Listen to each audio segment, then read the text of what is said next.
अर्थव्यवस्था का ये मास्टर वीडियो है और अर्थव्यवस्था आप लोगों के लिए आज एक ही क्लास में कोशिश मेरा ये है कि बिल्कुल आसान कर दिया जाए। प्रयास मेरा ये था कि एक ही क्लास में बन जाए, लेकिन ये दूसरे पार्ट में भी जा रही है तो इसका दूसरा पार्ट बाद में आएगा।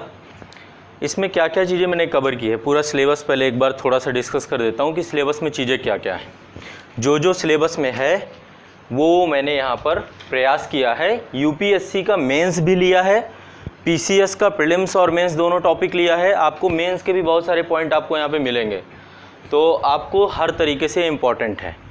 अब आपका काम ये है कि लगभग 1-2 घंटे तक आराम से बैठे रहना है, मुझे सुनना है, ठीक है। और चूँकि इकोनॉमिक्स एक ऐसा सब्जेक्ट होता है कि यहाँ पे फैक्ट नॉलेज से ज़्यादा कॉन्सेप्ट बहुत इम्पॉर्टेंट रोल अदा करते हैं, तो मैं आशा करता हूँ कि आप लोग कॉन्सेप्ट को समझेंगे। मैं समझाने का पूरा प्रयास करूँगा और आसान से आसान भाषा में करूँगा, जितना आसान मेरे से हो पाएगा उससे भी आसान करने का प्रयास करूँगा, तो आपको इजीली पूरा सिस्टम समझ में आएगा जितना भी इकोनॉमिक्स का है, ठीक है। तो मुझे आराम से सुनना है, आपको कोई एक्टिविटी नहीं करना है। बाकी मेरा काम होगा कि कैसे कैसे मैं आपको चीज़ें आपके ब्रेन तक ले जाता हूँ।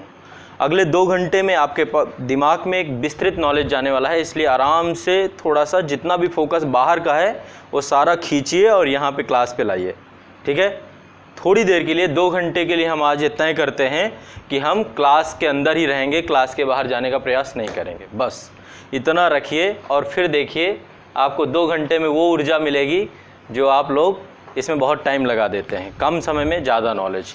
तो अर्थव्यवस्था में मैं आप लोगों को सबसे पहले आपके सिलेबस के अकॉर्डिंग 2 तरीके की चीज़ें होती हैं इकोनॉमिक्स में। एक होता है परंपरागत अध्ययन जो ट्रेडिशनल चलता है या थ्योरी सेक्शन जिसे कहते हैं, और दूसरा होता है करंट बेस्ड जानकारी।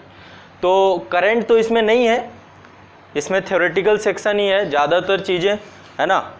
और चूंकि मेरा प्रयास ये है कि मैं बिल्कुल बेसिक से लेकर के आधार से शिखर तक की यात्रा है, 0 to 100 तक जाने वाली बात है, तो बिल्कुल बेसिक से लेके चलूँगा। शुरुआत कैसे हो सकती है, कैसे इकोनॉमी को आपको हैंडल करना चाहिए, ये चीज़ भी आज मैं यहाँ पे डिस्कस करने वाला हूँ।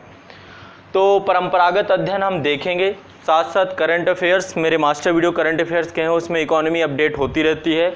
इसके अलावा आने वाले समय में मैं इकोनॉमी का जब दूसरा पार्ट इसका आ जाएगा उसके बाद करंट का अलग से अपडेट कर दिया करूँगा, वो एक अलग विषय है।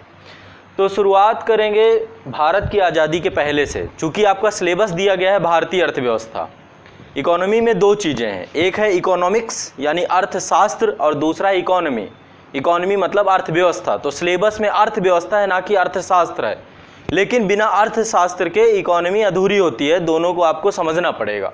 तो कहीं ना कहीं पे मैं इस चीज़ को बताऊंगा कि अर्थशास्त्र क्या है और अर्थव्यवस्था क्या है। हमें भारतीय अर्थव्यवस्था पढ़ना, अर्थव्यवस्था क्या है, एक पर्टिकुलर एरिया के अंदर चलने वाली जो आर्थिक गतिविधियां हैं उसको लेकर के चलती है। जैसे भारत में बैठे हो आप, तो भारत देश की अर्थव्यवस्था, भारत क्षेत्र में कैसे इकोनॉमी डेवलप है, क्योंकि हर देश का अपना अपना इकोनॉमिक सिस्टम हो सकता है। यूएसए का अलग हो सकता है, रसिया का अलग हो सकता है, इंडिया का अलग हो सकता है अलग। कैसे अलग है मैं बताऊंगा उस चीज़ का। तो हमें इकोनॉमी पढ़ना है जो आपके सिलेबस में है। तो भारत की आज़ादी के बाद, यानी कि भारत का जब संविधान बना और संविधान में जो इकोनॉमिक सिस्टम एडॉप्ट किया गया, उससे पहले क्या था, यानी अंग्रेज जब भारत में थे उस समय क्या था। अच्छा, हम लोग हमेशा आरोप लगाते हैं कि भारत की अर्थव्यवस्था की दुर्गति हो गई, इसकी तहस नहस कर दिया गया। तो एक बार ये भी देख लेते हैं कि अंग्रेजों के आने के पहले अर्थव्यवस्था कैसी थी। ये भी जानना बहुत जरूरी है कि भाई अंग्रेजों के आने के पहले क्या बहुत अच्छा था, क्या है, क्या प्राचीन काल में, मध्यकाल में इंडियन इकोनॉमी बहुत बेहतर थी क्या। तो एक बार जानने का प्रयास करेंगे अंग्रेजों के आने के पहले की अर्थव्यवस्था, बहुत कम समय में, शॉर्ट सिनेरियो। और फिर अंग्रेज जितनी अवधि तक रहे, 200 साल तक भारत में रहे, भारत के एडमिनिस्ट्रेटिव सिस्टम को रन करते रहे, तो किस प्रकार से इकोनॉमिक सिस्टम उन्होंने बना दिया वो चीज़ समझने का प्रयास करेंगे। और इसके बाद मैं अगला सिस्टम जो आपको बताऊंगा वो बताऊंगा कि भारत की आज़ादी के बाद भारतीय संविधान निर्माताओं और भारत के जितना भी पॉलिटिकल एडमिनिस्ट्रेटिव सिस्टम था उसने किस प्रकार से इकोनॉमिक डेवलपमेंट की है। 3 चीज़ें तो बहुत बेसिक है, ठीक है। और इसके बाद फिर इकोनॉमिक में यहाँ पर जो जो थ्योरेटिकल चीज़ें हो सकती हैं कि भाई अर्थव्यवस्था के अंदर ग्रोथ किसे कहते हैं, प्रोग्रेस किसे कहते हैं, है ना, ये बहुत बेसिक चीज़ें हैं। एक कॉन्सेप्चुअल या फिर कहें शब्दावली टाइप की चीज़ें ये देखने का प्रयास करेंगे। फिर मैं आप लोगों को एक मोस्ट इंपॉर्टेंट चीज़ नेशनल इनकम समझाऊंगा आज कि नेशनल इनकम कैसे निकालते हैं। नेशनल इनकम क्या जीडीपी नेशनल इनकम है, क्या एनडीपी है, क्या जीएनपी है, क्या एनएनपी है तो कैसे है, ये चीज़ समझने का प्रयास करेंगे।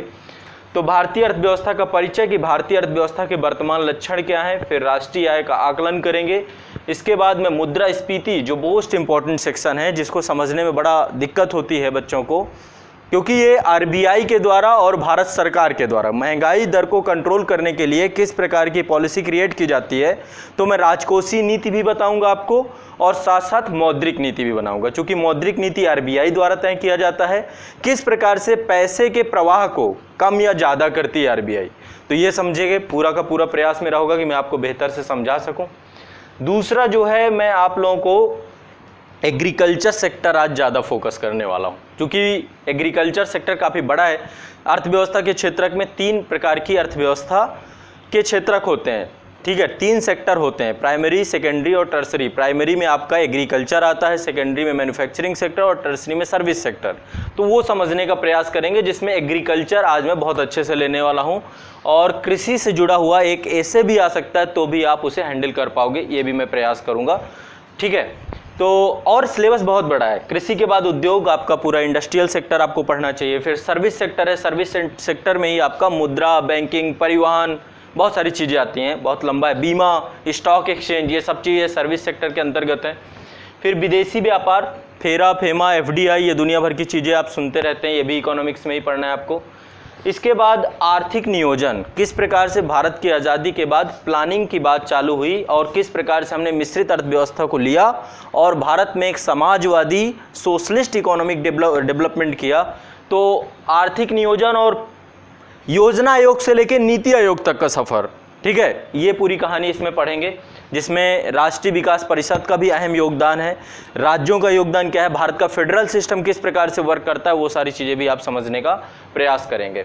इसके बाद आपका मोस्ट इम्पॉर्टेंट जो राजकोषीय नीति तय होती है, इसमें बजट एक बहुत महत्वपूर्ण चीज़ है ना। आज आपको भी पता है कि यदि आपके किसी भी साल में, है ना, ऐसा लगता है कि भाई अगले साल बहुत सारे खर्चे घर के निकलते हैं, तो आप बजट को इधर उधर करते हैं बहुत सारी चीज़ों को। तो भारत सरकार भी देश की बहुत सारी चीज़ों को ध्यान में रखते हुए टैक्स सिस्टम, जैसे हमेशा देखते हैं ना, टैक्स स्लैब चेंज होते रहते हैं, तो आज आपको समझ में आ जाएगा कि क्यों चेंज किया जाता है, क्या रीज़न है कि टैक्स स्लैब क्यों चेंज करते हैं, किस प्रकार से कर ज़्यादा बढ़ाया जाता है, क्यों कर ज़्यादा घटाया जाता है, किस प्रकार से सरकार बहुत सारी सामाजिक सेवाओं में पैसा ज़्यादा खर्च करती है, कई बार पैसा खर्च नहीं करती है, उसका रीज़न है वो सब महंगाई दर कंट्रोल करने के लिए भी किया जाता है। यही तो है राजकोषीय नीति, और क्या है, आय व्यय का विनियमन करना, किस प्रकार से मुझे कितना इनकम कहाँ से मिल रहा है, किस प्रकार से इनकम को ज़्यादा बढ़ाना और किस प्रकार से व्यय करना, ताकि देश के अंदर अर्थव्यवस्था का पहिया चलता रहे, ठीक है। चलो, एक टॉपिक आपका आगे आएगा, ये बजट, राजकोषीय प्रबंधन, और इसके साथ ही आपका टैक्सेशन सिस्टम भी है ना। टैक्स सिस्टम में बिल्कुल अलाउद्दीन खिलजी से लेकर जीएसटी तक, तो पूरा का पूरा सेक्शन इसे भी पढ़ेंगे। फिर निर्धनता और बेरोजगारी, ये आपका सोशल जस्टिस का टॉपिक है। वैसे देखा जाए तो गरीबी एक और टॉपिक निकल के आता है, मैं आज आप लोगों को पढ़ाऊंगा भी। ग्रामीण ऋणग्रस्तता, गांव में आप देखते हैं भारत एक ग्रामीण अर्थव्यवस्था वाला देश है, गांव में ज़्यादातर लोग रहते हैं, तो एक टर्म्स निकल के आता है ग्रामीण ऋणग्रस्तता। ये क्या है, गांव में लोग इतना ज़्यादा गरीब क्यों होते हैं, क्यों किसान गरीबी में फंसे रहते हैं, उसके रीज़न है बहुत सारे।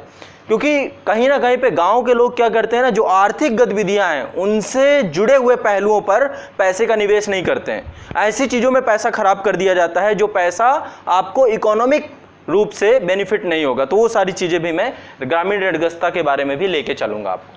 इसके बाद आपका है केंद्रीय योजनाएं, भारत सरकार के द्वारा देश में आर्थिक विकास को सब तक पहुंचाने के लिए, या देश में समावेशी विकास पहुंचाने के लिए, या देश में सोशल जस्टिस देने के लिए, सबको सामाजिक न्याय देने के लिए बहुत सारी योजनाएं चलाई जा रही हैं। Central government state sponsored and central government sponsored दोनों हैं, दोनों प्रकार की योजनाएं जिसमें राज्य और केंद्र दोनों का सहयोग होता है, या केंद्र सरकार खुद इनिशिएट करती है। तो ये सारी योजनाएं, मेरा तो विचार ये है कि मैं नेहरू से लेकर अब तक की योजनाएं पढ़ा डालूं, एक वीडियो ही बना डालूं जिसमें बस डेली आती रहें योजनाएं, बढ़ती रहें। मास्टर वीडियो बनाऊंगा बिल्कुल शुरू से लेकर अंत तक, जो भी घटती रहें बढ़ती रहें, ये भी हो सकता है। तो देखेंगे योजनाओं को तो मैं कुछ ऐसे ही लेके चलूंगा जब मैं पढ़ाऊंगा इसको, ये बहुत बड़ा चैप्टर बनेगा योजनाओं का ही। तो जिंदगी भर योजना ये नहीं रहेंगी कि ये छूट गई वो छूट गई, बिल्कुल शुरू से उठाओ लास्ट तक का देख लो, खत्म बात। स्टॉक एक्सचेंज, ठीक है, ये भी मैं पढ़ाऊंगा आपको। इसके बाद आपका हर साल इकोनॉमिक सर्वे आता है, ये मोस्ट इंपॉर्टेंट है। हर साल 1 साल का पूरा विवरण, क्या इकोनॉमी है, क्या चुनौतियां हैं और उसकी क्या समस्याओं का निदान है, ये सब चीज़ें इकोनॉमिक सर्वे में आता है। इसके बाद इकोनॉमी का current affairs most important section है। देखो ये सेक्शन से क्वेश्चन आते हैं, पीसीएस तो खूब दबा के पूछता है, बहुत सारे क्वेश्चन आपको इस बोर्ड से मिलने वाले हैं, या फिर जो भी आप वनडे एग्जाम देंगे तो भी मिलने वाले हैं, या फिर यूपीएससी देंगे तो यूपीएससी में आपको, यूपीएससी चूंकि 4 कथनों में क्वेश्चन ज़्यादा पूछता है तो कोई ना कोई कथन आपको जरूर इस बोर्ड से मिलेगा, लेकिन ज़्यादा रोल यदि मैं कहूँ इकोनॉमिक्स में तो करंट अफेयर्स का है। करंट अफेयर्स यदि आपका थोड़ा भी कमजोर है तो अर्थव्यवस्था के क्वेश्चन मुझे नहीं लगता कि आप सही से कर पाएंगे। इसलिए हाल फिलहाल में क्या हो रहा है, न्यूज़पेपर में क्या चल रहा है ना, तो एक बार इकोनॉमी को समझिए और समझने के बाद आप न्यूज़पेपर पे पूरी तरीके से समझने का प्रयास कीजिए, है ना। समय समय पर आरबीआई के द्वारा मौद्रिक नीति हर 2 महीने में रिवाइज की जाती है, तो वो सब चीज़ें आज समझेंगे। पहले इसको समझ लीजिए, फिर न्यूज़पेपर की समझ आपको खुद विकसित करनी है, ये जिम्मेदारी मैं आपको खुद दूंगा, अपना धीरे धीरे पढ़ते रहिएगा। इसके बाद एक और टॉपिक है आपका जो लास्ट में सिलेबस में दिया है, उसका नाम है निवेश मॉडल, ठीक है। भारत में बहुत सारे जितने भी एक वर्क हो रहे हैं, जरूरी नहीं कि हर चीज़ गवर्नमेंट कर दे, गवर्नमेंट की क्षमताएं हैं, गवर्नमेंट के पास संसाधनों का अभाव है, तो गवर्नमेंट बहुत सारे निवेश मॉडलों के माध्यम से वर्क करती है। सड़क बनवाना है, रेलवे बनवाना है तो बीओटी मॉडल, बुल्ड कोई और कर रहा है, ऑपरेट कोई और कर रहा है, ट्रांसफर कर दिया जाता है बाद में गवर्नमेंट को, तो बहुत सारे मॉडल होते हैं निवेश मॉडल, वो भी मैं आपको पढ़ाऊंगा, ठीक है। फिर पीपीपी क्या है ना, और इसके बाद जो है बहुत सारे ज्वाइंट वेंचर्स, ये सारी चीज़ें इसी के अंदर आती हैं। तो इस प्रकार से पूरा सिलेबस है आपका कंसाइज। अब ये सिलेबस मैंने 4-6 लाइनों में आपको समझा दिया, लेकिन इतना है नहीं, जब आप किताबों में जाओगे तो बहुत लंबा निकल के आएगा, ठीक है। तो सबसे पहला मेरा प्रयास ये रहेगा कि मैं आपको आसान बनाऊं, इतना आसान जितना आप लोगों ने कठिन से समझ रखा है उससे आसान। आज के बाद इकोनॉमी की प्रॉब्लम 99% खत्म हो जाएगी, 1% की गारंटी आपके दिमाग पे देता हूँ। आपका ब्रेन कैसा है वो भी बहुत इंपॉर्टेंट रोल अदा करेगा, ठीक है। तो बहुत बेसिक से लेके चलता हूँ, मुझे बस सुनना है और कुछ नहीं करना, बस इतना ध्यान रखिएगा। मैं चूँकि टॉपिक अब शुरू करने जा रहा हूँ और ध्यान से सुनना है, अगले 2 घंटे तक आपको पूरा मन लगा के बैठना है। शुरू किया जाए, अनुमति है? चलो प्रारंभ करते हैं। तो शुरुआत करते हैं अंग्रेज़ों से, पकड़ते इन्हीं को हैं, क्योंकि कहीं ना कहीं पे सारी जिम्मेदारियां हम इनके ऊपर थोपते हैं। हम ही नहीं थोपते, हमारे पूर्वज भी थोपते आए, दादा भाई नेरोजी ने भी यही बात कही, आरसी दत्ता ने भी कही, फिर आगे जाकर के बहुत सारे आयोग कमीशंस बने, उन्होंने भी कही। तो एक बार अंग्रेज़ों को देखते हैं कि अंग्रेज़ों के आने के पहले हम क्या थे। क्या अंग्रेज़ों के आने के पहले इतनी बड़ी इकोनॉमी थे? वास्तव में भारत देश जो है, जब अंग्रेज भारत नहीं आए थे, चाहे मुगल काल की अर्थव्यवस्था रही हो या दिल्ली सल्तनत की अर्थव्यवस्था रही है, और पीछे जाइए तो आपका राजपूत काल की अर्थव्यवस्था रही हो, ये जितने भी समय जब अंग्रेज नहीं थे भारत में, तो भारत की अर्थव्यवस्था विश्व की अन्य सभी अर्थव्यवस्थाओं के समकक्ष थी। आज आप देखते हैं ना, बहुत सारी इकोनॉमी है पश्चिमी सभ्यता में, यूरोप में सब डेवलप्ड नेशन है, चाहे जर्मनी को देख लीजिए, ब्रिटेन को देख लीजिए, फ्रांस को देख लीजिए, स्विट्जरलैंड को देख लीजिए, ये बहुत डेवलप्ड इकोनॉमी है। यहाँ पे प्रति व्यक्ति आय बहुत ज़्यादा है, लोगों का जीवन स्तर बहुत अच्छा है, लोग खुशहाल ज़िंदगी जीते हैं, जितने भी क्वालिटी इंडेक्स निकलते हैं उन सब में नंबर 1 में आते हैं। रीज़न क्या है? लोगों के पास आर्थिक समृद्धि है, जिसके कारण से वो भौतिक सुविधाओं को पूरा करते हैं, पेट में भोजन रहता है। लेकिन भारत की ये कंडीशन अंग्रेजों के आने के पहले ऐसी ही थी जैसे ये थे। जैसे यूरोप दिख रहा है आपको आज का, वैसा ही भारत, समकक्षता थी उस समय। इन्होंने चूसा, जोंक बन के चूसा, ये अंग्रेज नहीं जोंक थे, भारतीय इकोनॉमी के लिए पूरा चूस के ले गए यहाँ से। अब कैसे कैसे चूसा ये चीज़ें मैं आपको बताऊंगा, किस तरीके से कहाँ पे भारत का रेवेन्यू खर्च किया जाता था, है ना, जहाँ पे मतलब कोई बेस ही नहीं हो सकता, उनका अधिकार भी नहीं बनता था, वहां पर भी उन्होंने भारत के पैसे, यहां तक कि प्रथम और द्वितीय विश्व युद्ध में भारत के पैसे से आपने युद्ध लड़ा। ये तो बहुत बड़ी हास्यास्पद बात है, जिसमें भारत जैसा देश तो इन्वॉल्व भी नहीं हुआ फर्स्ट सेकंड वर्ल्ड वॉर में, लेकिन पूरा का पूरा खर्चा, पूरा का पूरा ठीक रहा। पहले तो युद्ध में हमें झेला, युद्ध में झेलने के बाद खर्चा भी झेल दिया कि ये खर्चा भारत सरकार उठाएगी। ऐसे ऐसे केस हुए। अफ्रीका में आप साम्राज्यवाद कर रहे हो और अफ्रीका का साम्राज्यवाद का खर्चा भारत देश से चल रहा है आपका। ऐसे ऐसे भी बहुत सारे चीज़ें निकल के आई हैं। ये कभी भी ऐसा नहीं होता था जैसे अभी राष्ट्रीय आय का आप विवरण निकलता रहता है, ऐसा कभी नहीं किया इन्होंने, क्योंकि इनको पता था कि यदि हम ऐसा करेंगे तो हमारी पोल खुल जाएगी। कभी नहीं, ये दादा भाई नेरोजी का काम है कि उन्होंने ये चीज़ें निकाली। तो अंग्रेजों के आने से पहले जाते हैं, ठीक है। सबसे पहला सेंटेंस याद रखिएगा, भारत में गरीबी अंग्रेजों की देन है। हम गरीब नहीं थे, हमारे पूर्वज गरीब नहीं थे। सोने की चिड़िया जो कहा जाता था भारत, वास्तव में हमारा व्यापार संतुलन ऐसा था कि रोम का पूरा सोना भारत में था। यहां से काली मिर्च दे करके जिसको आज ब्लैक गोल्ड आप बोलते हो, वास्तव में एक सोना था वो, उसके एवज में इतना सोना आता था। आपका जो अरिकमेडु बंदरगाह है पांडिचेरी वाला, यहां पे रोमन व्यापार ऐसा होता था। उस समय के समकालीन इतिहासकार लिखते हैं कि यूरोप महज काली मिर्च के लिए भारत को अपार सोना अपार धन वापस, पूरा रोमन साम्राज्य खाली कर दिया हमने। इतना पैसा भारत तक पहुंचा है। हमारे यहाँ सोने के सिक्के चलते थे कनिष्क के टाइम पीरियड पे, गुप्ता के टाइम पीरियड पे सोने के सिक्के, समझिए धातु का, सोने का गोल्ड कॉइन चलता था। ठीक है, वो कॉइन किस कंडीशन तक आ गया आप खुद देख लीजिए, गोल्ड तो छोड़िए। तो कहीं ना कहीं पे भारत में जो आज गरीबी है, ये निश्चित तौर पे हम, कारण क्या था इस गरीबी का? औपनिवेशवादी शोषण। अब औपनिवेशिक शोषण क्या होता है आप धीरे धीरे समझेंगे। अंग्रेजों से आने से पहले भारतीय अर्थव्यवस्था अन्य राष्ट्रों की अर्थव्यवस्था के समान थी। ठीक है, और इस अर्थव्यवस्था में शुरुआत से यदि आप देखें, चाहे मौर्यन काल रहा हो, मौर्य काल में बहुत रिच इकोनॉमी है। आप देखें कभी चाणक्य का जो अर्थशास्त्र है पढ़िए, उसमें जितना भी प्रशासन के बारे में बताया गया है, और प्रशासन के साथ साथ राजा के पास जो संपत्ति का विवरण है, यहाँ तक कि मौर्य से पहले नंद वंश था भारत में, है ना। जब सिकंदर ने आक्रमण किया तो भारत में नंद वंश का वंश चल रहा था।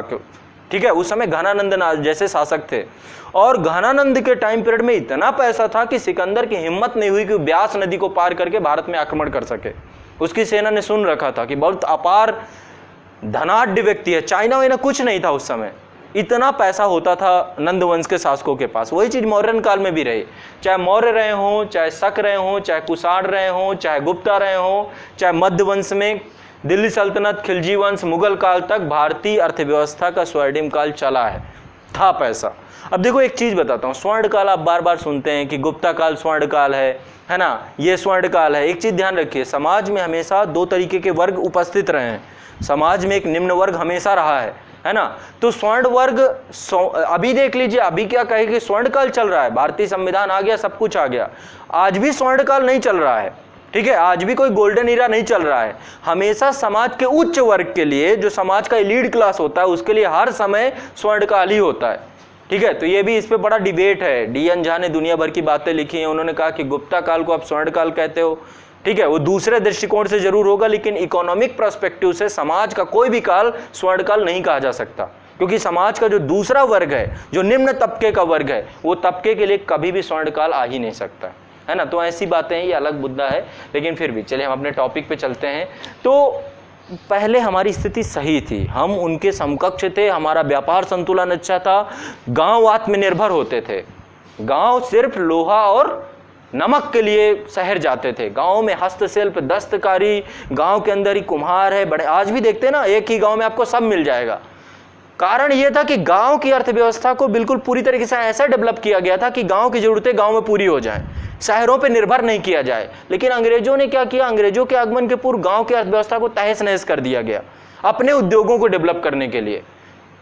यदि भारतीय सेना के लिए या भारत के प्रशासन के चलाने के लिए एक सुई भी चाहिए होती थी ना, वो भी इंग्लैंड से मंगाई जाती थी, भारत से नहीं खरीदी जाती थी। तो जब भारत से आप कोई चीज खरीदोगे नहीं, यहां से कोई चीज लोगे नहीं, तो कैसे उस चीज का प्रोत्साहन होगा, वो चीजें बिकेंगी कैसे, वो अलग मुद्दा भी आगे चल के मैं बताऊंगा। ठीक है, अब इतिहास के पन्नों में कैसे है, गांव में क्या क्या होता था। गांव में कृषि और दस्तकारी का काम होता था, जब मुगल काल वगैरह था, अंग्रेज नहीं आए थे तब की बात बता रहा हूं। गांव आत्मनिर्भर होते थे, हस्तशिल्प होता था, और कहीं ना कहीं पे किसी प्रकार की डिपेंडेंसी नहीं थी गांव में। शहरों की कंडीशन क्या थी, शहर में से प्रशासन चला करता था। उस समय भी शहर थे, मुगल काल में भी पर्टिकुलर एक सेंटर बने हुए, जैसे मगध है ना, जैसे कि आगे चल के कन्नौज, कन्नौज के बाद आगरा, दिल्ली, ऐसे करके केंद्र बने हुए थे। यहाँ शासकों के द्वारा प्रशासन चलाया जाता था। आज भी देखते हैं शहर आज भी प्रशासन के केंद्र है ना। आज तो गाँव को भी बनाया जा रहा है धीरे धीरे। तो शहर क्या होते थे, प्रशासनिक, धार्मिक और वाणिज्यिक केंद्र के तौर पर रहते थे।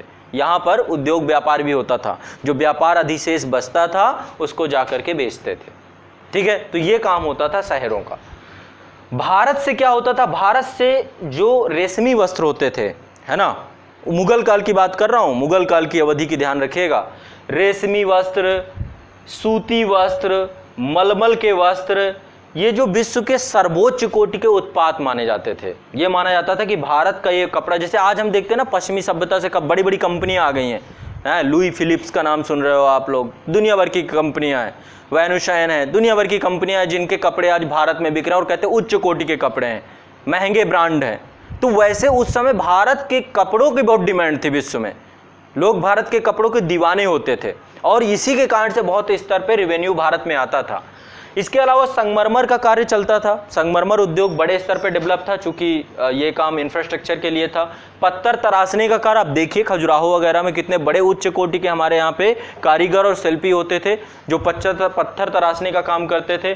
पत्थर तराशने का काम, लकड़ी पर नक्काशी का काम। अच्छा एक चीज़ बताऊं आपको, खजुराहो का टेम्पल आपने देखा होगा, सुना होगा। खजुराहो का टेम्पल इस प्रकार से बनाया गया है कि चाहे तो पूरे के पूरे टेम्पल के एक एक पत्थर को हटाकर रख दें और फिर से असेंबल कर दें, उस पर कोई सीमेंट गारा कुछ नहीं लगाया गया। ये अपने आप में बहुत बड़ी कला थी। चाहे तो पूरा खजुराहो का टेम्पल दिल्ली में ला सकते हैं आप, एक एक पत्थर उठा करके आकर यहाँ असेंबल कर दीजिए। तो इस स्तर की नक्काशी और कला भारत में रही है, हमने देखा है ना। एलोरा का कैलाश टेम्पल देख लीजिए, क्या बनाया गया चीज़, पहाड़ों को काट कर आपने गुफाएं बना दी और मंदिर बना दिए। जिस समय यूरोप पूरा अंधकार युग में जी रहा था, जब वहाँ पे डार्क एज चल रहा था, तब भारत में इतने उत्कृष्ट स्तर की चीज़ें थी। ठीक है, तो ये सब चीज़ें दिखाती हैं। इसके अलावा भारत में सोना चांदी आभूषणों का भी निर्यात होता था। निर्यात में मसाले बहुत इंपॉर्टेंट थे, नील का कलर के रूप में नील की खेती होती थी, रेशम था, कपास था, सोरा था, अफीम थी, ये सब चीज़ें निर्यात के लिए। इनसे बड़े स्तर पे फॉरेक्स रिजर्व यानी विदेशी मुद्रा भारत में आती थी। उस समय विदेशी मुद्रा के रूप में सोना होता था, बुलियंस, धातु में ही व्यापार होता था। आज के टाइम पे तो डॉलर हो गया, रिप्लेस कर दिया डॉलर ने सोने को। तो कहने का तात्पर्य यह है कि भारतीय अर्थव्यवस्था में बड़े स्तर का उद्योग डेवलपमेंट था। भारत की, ब्रिटिश से पहले भारत की जो अर्थव्यवस्था थी ग्रामीण थी, तब भी थी, आज भी ग्रामीण ही कहेंगे। अभी धीरे धीरे हम चेंज हो रहे हैं, ठीक है, उस पर बाद में बात करेंगे। 90% आबादी गाँव में रहती थी मुगल काल में, 10% लोग ही है ना शहरों में रहते थे या फिर जो सेंटर डेवलप हुए थे। 1918 में अंग्रेजों ने एक औद्योगिक आयोग बनाया, इंडस्ट्रियल कमीशन बनाया, और इंडस्ट्रियल कमीशन ने अपनी रिपोर्ट सौंपी। उसने कहा कि जब पश्चिमी के साहसी व्यापारियों ने भारत में पदार्पण किया, यानी वास्को डी गामा जब भारत आया, तो उस समय देश के विकास के मामले में भारत किसी भी प्रकार से यूरोप से पीछे नहीं था। जितना यूरोप डेवलप था उतना भारत डेवलप था, ऐसा उनके कमीशन ने कहा जो 1918 में बना।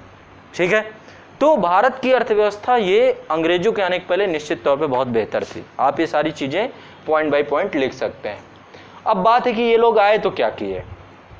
सबसे पहला काम जो मैं आपको बताता हूँ कि अंग्रेज इस रूप में नहीं आए थे जैसे मुगल आए थे, कि आए तो हमारे कल्चर पे, हमारी इकोनॉमिक सिस्टम पे, हमारे पॉलिटिकल सिस्टम को, सबको उन्होंने कैप्चर कर लिया। ऐसा अंग्रेज नहीं आए थे।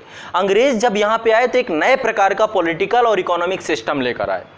वो सिस्टम लेके नहीं है और उनका किसी भी प्रकार से कोई उद्देश्य नहीं था कि भारत में जाकर के बसना है। वो तो सिर्फ और सिर्फ एक कॉलोनी बनाकर रह रहे थे कि हमारी कॉलोनी है, यहाँ से हमें आर्थिक शोषण करना है किसी भी तरीके से।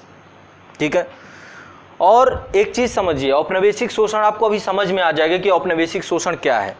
मूल रूप से भारत में आने का एक ही रीजन था, पैसा, और कोई दूसरा रीजन नहीं था कि जाएंगे तो यहाँ पे ये कर देंगे वो कर देंगे।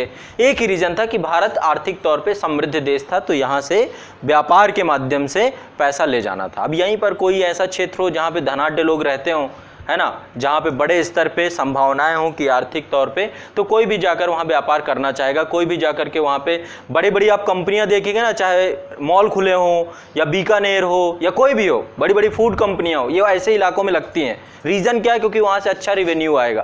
तो ईस्ट इंडिया कंपनी बनाई गई आनन फानन में अंग्रेजों के द्वारा, चूँकि अंग्रेजों ने शासन के लिए, इसलिए अंग्रेजों की बात करेंगे। बाकी यूरोप में तो बहुत सारी कंपनियाँ आई, वो सब चली गई, यहाँ की प्रतिस्पर्धा से बाहर हो गई। तो ईस्ट इंडिया कंपनी आनन फानन में बनाई गई और उसको अधिकार दिया गया कि जाइए भारत और भारत का शोषण कीजिए, आपको पूरा राइट है, आप ही का है ना। उनको पूरी के पूरी तरीके से चार्टर के तहत कि ये क्षेत्र में आपकी मोनोपोली है और अपने हिसाब से चलाइए।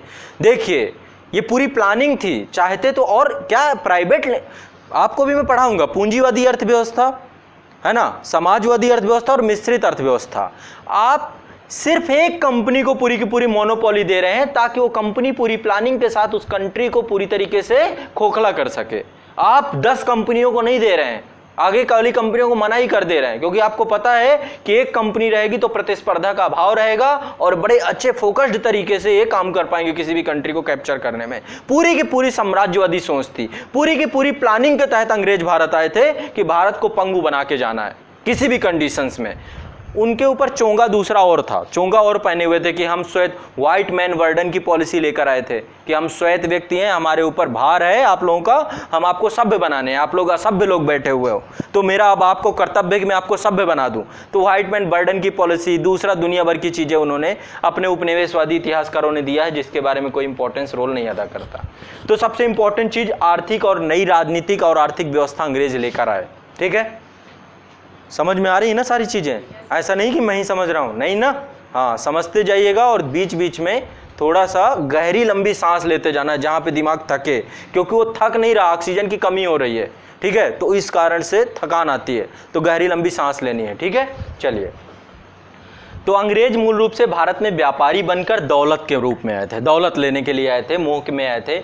18वीं सदी में इंग्लैंड में इंडस्ट्रियल रेवोल्यूशन हुआ, औद्योगिक क्रांति हुई। ठीक है, और औद्योगिक क्रांति के लिए आवश्यक था कि उनको कच्चा माल जरूर मिले, नहीं तो उनकी फैक्ट्री चलेंगी कैसे।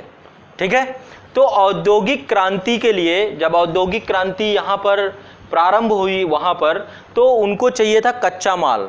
ठीक है, और वहाँ की जो फैक्ट्रियाँ लगी हुई थी बड़ी बड़ी, उन फैक्ट्रियों में क्या हो, माल बने और उसको बनने के बाद वहीं सड़ता ना रहे, उसके लिए बाजार चाहिए था उनको। तो उन्होंने ये पॉलिसी अपनाई कि ऐसा करते हैं, बहुत सारे देशों को कैप्चर करते हैं और कैप्चर करने के बाद वहाँ का पॉलिटिकल सिस्टम अपने हाथ में लेते हैं और वहाँ से कच्चा माल लेंगे और वहीं पर बेचेंगे, तो बाजार भी मिल जाएगा और कच्चे माल का रिसोर्स मिल जाएगा। ये प्लानिंग भारत के साथ भी की गई और भारत को महज कुछ नहीं किया गया, सिर्फ और सिर्फ कच्चे माल का निर्यातक बना दिया गया और बने हुए माल का आयातक बना दिया गया। यानी कि यहाँ से हम एक्सपोर्ट करते थे कच्चा माल, चाहते थे तो रॉ मटेरियल नहीं बन सकता था। भाई आज खुद सोचे, आज भी वही हालत है। आज को आपको लग रहा होगा कि हालत अच्छी है, नहीं, आज भी भारत की वही कंडीशन है। आज भारत का जितना लोहा है जापान जाता है, चाइना जाता है। आप लोहे का क्यों नहीं, भारत में स्टील प्लांट बड़े बड़े लग रहे हैं, क्यों? वहाँ से हम, यहाँ से कच्चा लोहा जाता है, वहाँ से प्रोसेस्ड स्टील आता है, उससे यहाँ पे मैन्युफैक्चरिंग हो रही है, यहाँ से कारें बन रही हैं, सब कुछ बन रही हैं। इतना बड़ा ऑटोमोबाइल सेक्टर आपके पास है, सब कुछ है, लेकिन आप पूरा का पूरा कच्चा लोहा, कब तक रहेगा कच्चा लोहा आपके पास, कब तक रहेगा? उसकी एक लिमिट है ना। लेकिन देश के अंदर ऐसे डेवलपमेंट नहीं है, हमारे यहाँ पे इनोवेशंस नहीं, हमारे यहाँ पे टेक्नोलॉजी नहीं, हमारे यहाँ पे है तो बड़ी महंगी है, तो बहुत सारी चीज़ें देश के साथ हैं। तो आज भी हम यही काम कर रहे हैं, कच्चा माल दूसरे देशों में भेज रहे हैं, वहाँ से बना बनाया खरीद रहे हैं। ये काम अभी देश में चल रहा है। तो अंग्रेजों ने भी इसी पॉलिसी को अपनाया और आज भी चूंकि देश में कुछ अंग्रेज हैं तो ये पॉलिसी अपना रहे हैं। तो अभी भी 18वीं शताब्दी में ये कहानी शुरू हुई इंडस्ट्रियल रेवोल्यूशन के परिणाम स्वरूप। उसका एक समझ सकते हैं कि बहुत बड़ा इफेक्ट है। औपनिवेशिक शोषण की नीति थी इनकी, जिसके तहत इंग्लैंड के उद्योगों को कच्चे माल की आपूर्ति की गई। उद्योगों के द्वारा निर्मित वस्तुओं को भारत के बाजार के रूप में प्रयोग किया गया। इसके अलावा किसानों से कहा कि एक काम करिए, आप लोग खाद्य फसलें मत उगाइए, आपको नगदी फसलें उगानी पड़ेंगी। ठीक है, पहला काम इन्होंने ये किया कि भारत को कच्चे माल का एक्सपोर्टर बना दिया। ठीक है, दूसरा काम किया कि किसानों को खाद्य फसलों की जगह नगदी फसलों की खेती करने के लिए प्रोत्साहित किया, अनिवार्य कर दिया। तिनकठिया प्रथा जैसी प्रथाएं लगी थी, किसान बेबस था, चाहता है हुए भी कुछ नहीं कर सकता था। तो किसानों को खाद्य फसलों की जगह नगदी फसल, जिसके कारण से हुआ क्या, जिसके कारण से भारत में बारंबारता के तौर पे अकाल आए। जब भी फेमाइन आता था, खाद्य सुरक्षा थी ही नहीं, लोग एक साथ निपट जाते थे। हमने कभी भी बफर स्टॉक बनाया ही नहीं, बनाया तो रखा नहीं, तो बहुत सारी चीज़ें हैं उसको लेकर के। तो किसानों को खाद्य सुरक्षा की जगह नगदी फसलों की खेती होती थी। ठीक है, भारत को ब्रिटिश साम्राज्य का स्थायी कॉलोनी बनाए रखा इन्होंने। ब्रिटिश पूंजी को भारतीय अर्थव्यवस्था में अनेक तरीकों से निवेश किया। जब आपके पास पैसा ज़्यादा हो जाता है, पहले क्या करते हो, आप पूंजी इकट्ठा करते हो, और जब पूंजी इकट्ठा हो जाती है तो उस पूंजी को लगाने के तरीके ढूंढते हो। बहुत सारे तरीके हो सकते हैं, जैसे कि आप हो सकता है बीमा अपना करवा लीजिए पर्सनली, या हो सकता है बैंक में बैंक का आरडी करवा लीजिए, एफडी करवा लीजिए। ये एक तरीके हो सकते हैं कि भाई चलो एक साल में 8% 4% कुछ ब्याज दर आ जाएगी। या हो सकता है कि सोचेंगे अरे नहीं कोई बिजनेस में लगा देते हैं, तो बिजनेस मैं खुद नहीं खोलूंगा, मैं इन्वेस्टर बन जाऊंगा। कोई खोल रहा होगा उससे पूछूंगा भाई पैसा चाहिए क्या, लो मुझे पार्टनरशिप में रख लो, मैं पैसा लगाऊंगा, बाकी काम तुम्हारा होगा। तो अंग्रेज यहाँ पे जो रेलवे का डेवलपमेंट किए, यहाँ पे। अच्छा एक चीज और बताऊं, टेलीग्राम तार बिछाई गई वो भारत के पैसे से बिछाई गई, लेकिन बिछाई कहां तक गई? इंग्लैंड तक बिछाई गई। तो भारत के पैसे को, यहां से जो पैसा इन्होंने इकट्ठा किया, इनका काम यह था कि पैसे को इकट्ठा करने के बाद भारतीय अर्थव्यवस्था में खर्चा करना शुरू कर देते, लोगों के स्वास्थ्य को लेकर, यहां इंडस्ट्रियलाइजेशन को लेकर, लेकिन उस पैसे को निवेश करना चालू कर दिया। आज जापान में देखिए 83 साल के लोग हैं, है ना, वो कर क्या रहे हैं? इंडिया में अच्छा मेट्रो नहीं है, चलो हम बनवा देते हैं, तो वो मेट्रो बनवा रहे हैं। वो कह रहे हैं अच्छा रोड बनवानी है, चलो एलिवेटेड रोड हम ही बनवा देते हैं। अच्छा एक्सप्रेस वे बनवाना है, हम बनवा देंगे। अच्छा बुलेट ट्रेन चाहिए, हम दे देंगे। क्यों? पैसा है उनके पास, तो कुछ नहीं कर रहे। आज जापान कमा किस रूप से रहा है? जापान कमा रहा है अपने जो पैसा है, जो पूंजी है, उसी के निवेश से। तो इन्होंने भी भारत में बहुत तरीकों से अपने निवेश किया, इन्वेस्टमेंट, और वो इन्वेस्टमेंट सिर्फ एक चीज के लिए था, ताकि उससे अच्छा रिटर्न आए। आप कहीं पे भी निवेश करते हो तो इसलिए थोड़ा ना करते हो कि वो पैसा आपका सोशल वर्क थोड़ा ना है। आपको लगता है इन्वेस्टमेंट, 50 बैंकों से पूछते हो कि अच्छा इसमें कितना परसेंट चल रहा है, इसमें कितना चल रहा है, तब जाके पैसा जमा करते हो। तो अंग्रेजों ने भी जो इन्वेस्टमेंट किया, वो इन्वेस्टमेंट वापस लेने के लिए कि भारत से अच्छा रिटर्न आएगा। तो इस कारण से यहाँ पे बड़े स्तर पे कहाँ किया इन्होंने? भारत की आधारभूत संरचना बनाई। लोग कहते हैं ना कि अंग्रेजों ने रेलवे दे दिया, कुछ नहीं दिया, ये तो सिर्फ उनकी एक पॉलिसी थी ज़्यादा शोषण करने की। तो यहाँ पे आधारभूत संरचना, रेलवे बना, पोर्ट बनाए उन्होंने, बंदरगाह की, अच्छे बंदरगाह होंगे तो जल्दी जो है सामान आएगा जाएगा, ज़्यादा पोर्ट बना देंगे तो ज़्यादा जल्दी होगा, ये भी एक पॉलिसी थी उनकी। ठीक है, इसके अलावा जहाजरानी उद्योग, बड़े स्तर पर शिप बनाना चालू किया कि हमारा चूंकि समुद्री व्यापार है इसलिए शिपमेंट को ज़्यादा वर्क करना चाहिए। विद्युत यहाँ पे डेवलप की, ताकि कारखाने जो वहाँ पे नहीं हो पा रहा तो यहाँ पे ही कारखाने, चूंकि भारत की जनसंख्या बढ़ रही थी लगातार। जल आपूर्ति में काम किया, कोयला और सोना खनन, भारत में सोना की माइनिंग कराना अंग्रेजों ने ही चालू किया। ठीक है, अंग्रेजों के टाइम पे बड़ी बड़ी कोल माइंस, बड़ी बड़े गोल्ड माइंस आज जो खाली हो गई हैं वो इन्हीं की देन है, सब ले गए यहाँ से। तो सोना, कोयला, इनकी माइनिंग कराना चालू किया इन्होंने। इन्हीं के टाइम पीरियड पे बीमा, बैंकिंग, वित्त तथा व्यापार, निवेश, ये सारे उद्योग अंग्रेजों ने चालू किए थे। ठीक है, सूती और ऊनी कपड़ा, तंबाकू, कागज आदि छपाई में निवेश करना चालू कर दिया इन्होंने। यहाँ का जितना भी उद्योग था उस पर सिर्फ इन्वेस्टर बन गए। चाय के बागान लगाने लगे बड़े बड़े, दार्जिलिंग वाले क्षेत्र में, हिमाचल वाले क्षेत्र में टी गार्डन्स लगाने लग गए। इसके बाद काफ़ी, रबड़ की खेती, पटसन आदि पर निवेश करना चालू कर दिया इन्होंने। तो ये इन्वेस्टर्स बन गए, भारत से ही कमाया और उसी के पैसे को निवेश करना इन्होंने शुरू कर दिया। ठीक है, इसके बाद नेक्स्ट, सरकारी सामान खरीदने की नीति इनकी कैसी थी अंग्रेजों की? ये क्या करते थे, भारत सरकार द्वारा सेना तथा स्थानीय प्रशासन की जो भी आवश्यक वस्तुएं होती थी उनकी आपूर्ति इंग्लैंड से होती थी। यानी उनका यदि सामान खरीदना है तो इंग्लैंड से खरीदेंगे। जैसे आपके पड़ोसी की दुकान हो तो आप पड़ोसी की दुकान से ना खरीद के, है ना, उसके 10 कदम बाहर जा करके अगली कॉलोनी में जाके वहाँ की दुकान से खरीद के लाएं। तो आपके पड़ोस में पैसा नहीं जा रहा है, पैसा कहाँ जा रहा है? वो दूसरी वाली कॉलोनी में जा रहा है। तो आपका पड़ोसी बेचारा गरीब है और आप, होता है व्यापार में बहुत ज़्यादा होता है। तो अंग्रेजों की सेम पॉलिसी थी कि हम अपने घर से खरीदेंगे। ठीक है, मान लीजिए आपके चाचा की दुकान दूसरे कॉलोनी में हो और आप यहाँ रहते हो तो आप वहीं से लेकर आओगे, आप नहीं पड़ोसी से लोगे। क्यों? आपको लगता है मेरे चाचा के पास जाएगा पैसा तो ज़्यादा अच्छा, वो 4 पैसे कमा लेगा तो ज़्यादा अच्छा है। तो अंग्रेज अपने ही घर में खरीदे, भारत से कोई चीज़ नहीं खरीदे। तो इंग्लैंड से इन्होंने आयात किया जितनी भी चीज़ें थी। अब इसका क्या हुआ, इसका इम्पैक्ट क्या निकल गया? पहली चीज़, यहाँ का स्थानीय उद्योग पिछड़ गया। जब चीज़ें, भाई आप खुद सोचिए, यहाँ पे जो अंग्रेजों द्वारा सामान आता था वो सामान इतना सस्ता होता था कि भारत का बना हुआ सामान उस प्रतिस्पर्धा में नहीं टिक पाता था। ठीक है, इसके लिए इन्होंने बहुत सारी गड़बड़ भी की। एक होता है एक्सचेंज रेट, आप जानते हो, मुद्रा और डॉलर का आप पढ़ते हैं ना कि मुद्रा जो है आज कमज़ोर है, डॉलर महंगा है। तो मुद्रा, डॉलर यदि मजबूत है तो बेनिफिट है रुपया को, क्योंकि रुपया के कारण, रुपया कमज़ोर होने के कारण से क्या होगा, हमारा प्रोडक्ट सस्ता है। ब्रिटेन में, इंग्लैंड में, हर जगह पे हमारा प्रोडक्ट सस्ता है। $1 में वो 70 रुपये, जितना भारत में 70 रुपये, जैसे कि चीनी खरीदनी है आपको, ठीक है, तो $1 में वो 2 किलो चीनी खरीद लेंगे। आप 80 रुपये लगाएंगे तब जा करके आपको 2 किलो चीनी मिलेगी। वो $1 में खरीद रहे हैं, हम 80 में खरीद रहे हैं। समझो एक्सचेंज रेट। तो डॉलर क्या होना चाहिए, हमारा रुपया। उन्होंने क्या किया, रुपया को मजबूत कर दिया और स्टर्लिंग और पाउंड को कमजोर कर दिया।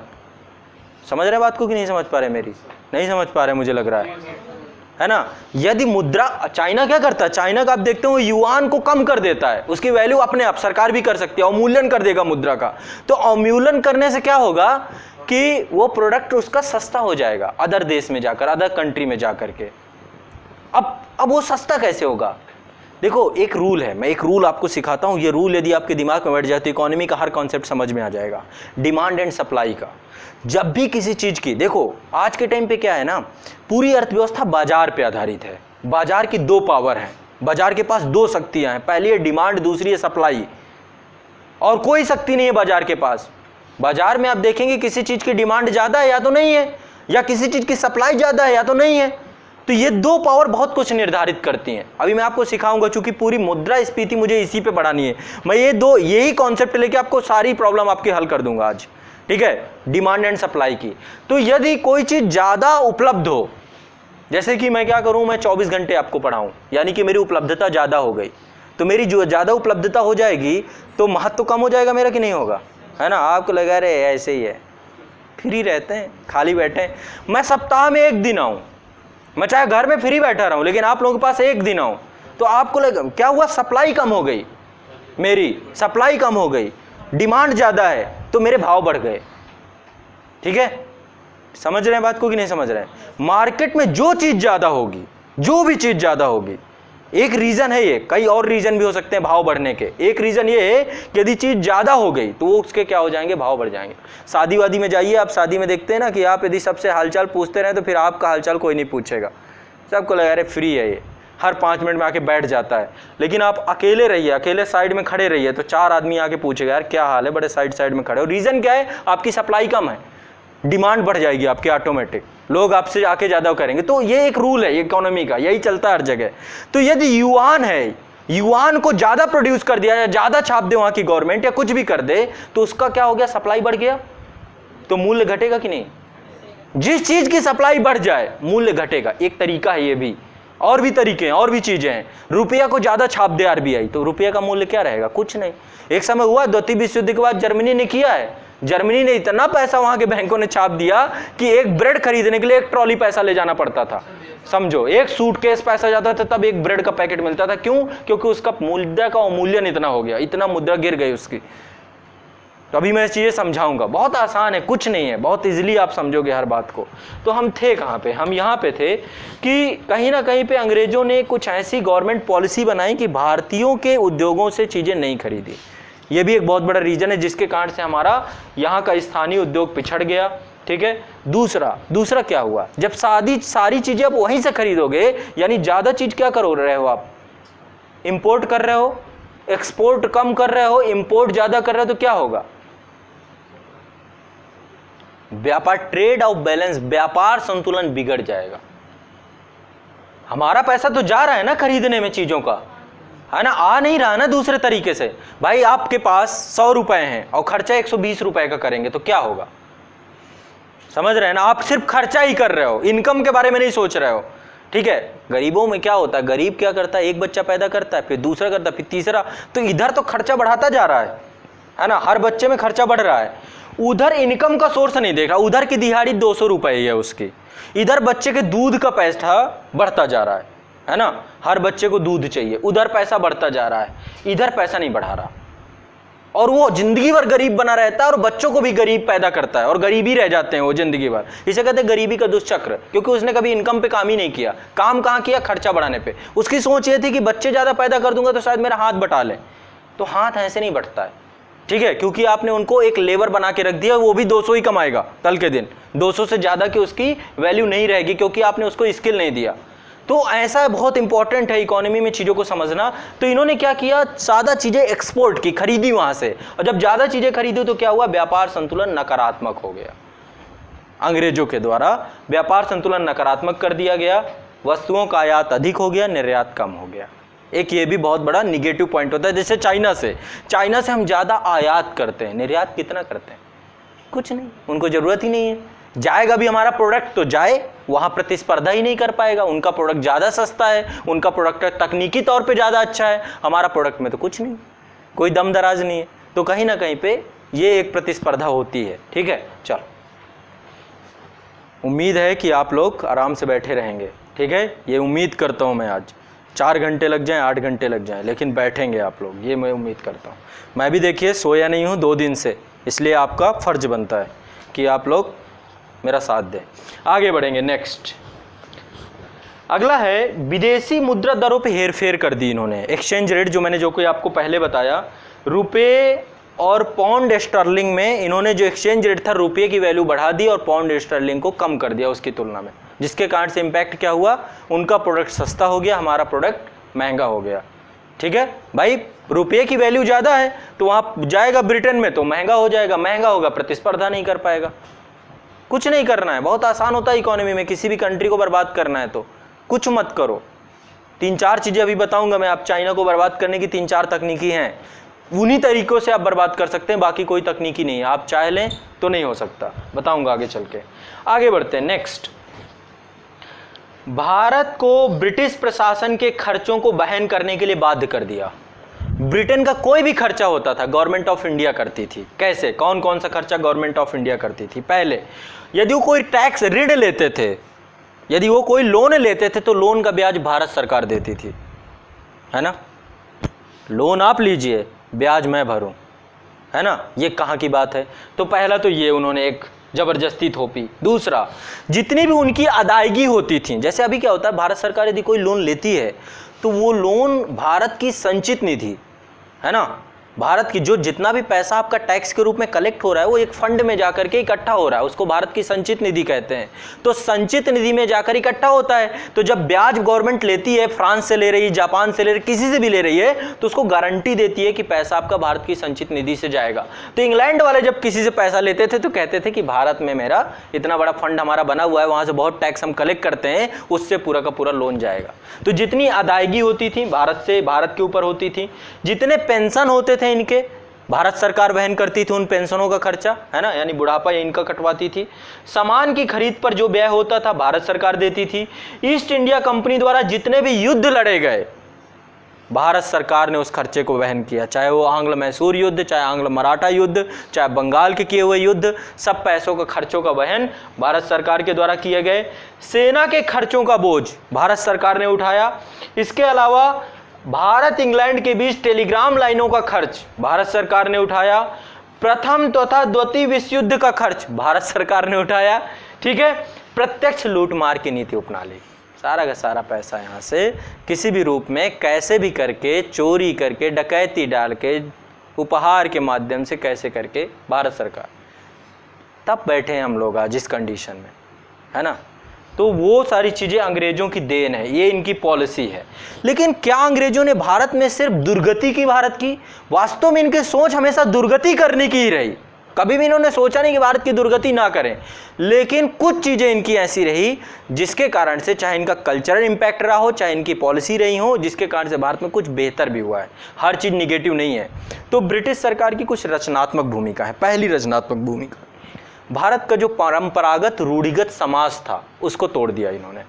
ठीक है, हमारे यहाँ पे बहुत सारी जो परंपरागत रूढ़ियाँ थीं, चाहे सती प्रथा, बाल विवाह, विधवा विवाह, शिशुवध, नर बलि प्रथा, क्योंकि इसी के कारण भारतीय समाज बहुत पीछे था, है ना। युद्ध होते थे, लगता था ईश्वर है, ईश्वर संभालेगा, ईश्वर करेगा, हम क्यों लड़ें। चाहे जहाँ के आक्रमण, सोमनाथ का आक्रमण हुआ तो यही सोच हमारे अंदर थी। तो बहुत बार तो हम ऐसी चीज़ों पे थे जो पारलौकिक चीज़ें थी उन पे आश्रित रहते थे, या बहुत सारी रूढ़ियाँ, हम भाग्यवादी नज़रिए के लोग थे। भारत में 99% लोग जो है भाग्यवादी नज़रिए से आज भी जी रहे हैं। उनको लगता है सब ईश्वर की देन है, ईश्वर कर रहा है, प्रकृति पे इतना विश्वास था हम पे। तो वो सारी चीज़ें अंग्रेजों के आने के बाद जो है पुरातन व्यवस्था का विनाश हो गया। ठीक है, और पुरातन व्यवस्था का विनाश करके इन्होंने एक नवीन सामाजिक व्यवस्था को जन्म दिया। ये भारत के लिए सबसे इंपॉर्टेंट चीज़ है। जो यहाँ के ग्रोथ को रोक के रखा हुआ था, जो यहाँ की दबी कुचली सोच थी, उसको खत्म करने का काम किसने किया? अंग्रेजों की इस सिस्टम ने किया। ठीक है, उनके कल्चर ने किया। तो यहाँ पे जाति प्रथा समझो कितनी भेदभावकारी, 70% आबादी को अछूत बना दिया आपने, उसके सारे अधिकार छीन लिए, है ना। मुझे याद है, जब बहुत पुरानी बात है, मैं अपने नाना नानी के घर जाता था तो वहाँ पे जब कुआं होता था तो कुआं में वो लोग आके बैठे हुआ होते थे कुआं के पास, और जो ठाकुर जाति के लोग या ब्राह्मण जाति के लोग या वैश्य जाति के लोग, वो लोग जब कुएं से उनको डाल दिया एक बाल्टी पानी तो डाल दिया, नहीं तो बैठे हैं, पूरा पूरा दिन बैठे रह जाते थे। खुन्नस खा गए तो पानी ही नहीं दिया, उनकी हिम्मत नहीं होती थी और चढ़ भी नहीं सकते थे। और जब वो जाते थे धोखे से टच हो जाता था तो पूरा का पूरा कुआं धुलना पड़ता था। और इतना पैसा भी नहीं होता था उनके पास कि कुआं खुदवा लें। तो ऐसी कंडीशंस आपने एक वर्ग की बना के रखी थी, आपके जो आपका सिस्टम डेवलप आपके प्राचीन भारत ने किया, जो भी किया, तो ये सब चीज़ें अंग्रेजों ने तोड़ी। ये एक इंपॉर्टेंट भूमिका इनकी मानी जाएगी। यदि शायद नहीं आते तो हो सकता है कि उस सिस्टम को हम धो रहे होते आज भी। दूसरा काम इन्होंने क्या किया, शिक्षा की अंग्रेजी पद्धति ला दी। ठीक है, तो पहले हमको नहीं समझ में आता था कि गुलामी क्या है, ये सब क्या है, क्योंकि वो अंग्रेजी में बोलते थे। बाद में अंग्रेजी हम भी सीख गए, क्योंकि उन्होंने यहाँ की शिक्षा पद्धति को अंग्रेजी बना दिया। तो जब हम अंग्रेजी सीख गए तो क्या हुआ, राष्ट्रीय चेतना का विकास हुआ, जो देश के राष्ट्रीय स्वतंत्रता संग्राम के लिए इंपॉर्टेंट रहा। ठीक है, एक अंग्रेजों का ये भी योगदान माना जाएगा। दूसरा, रेल व्यवस्था।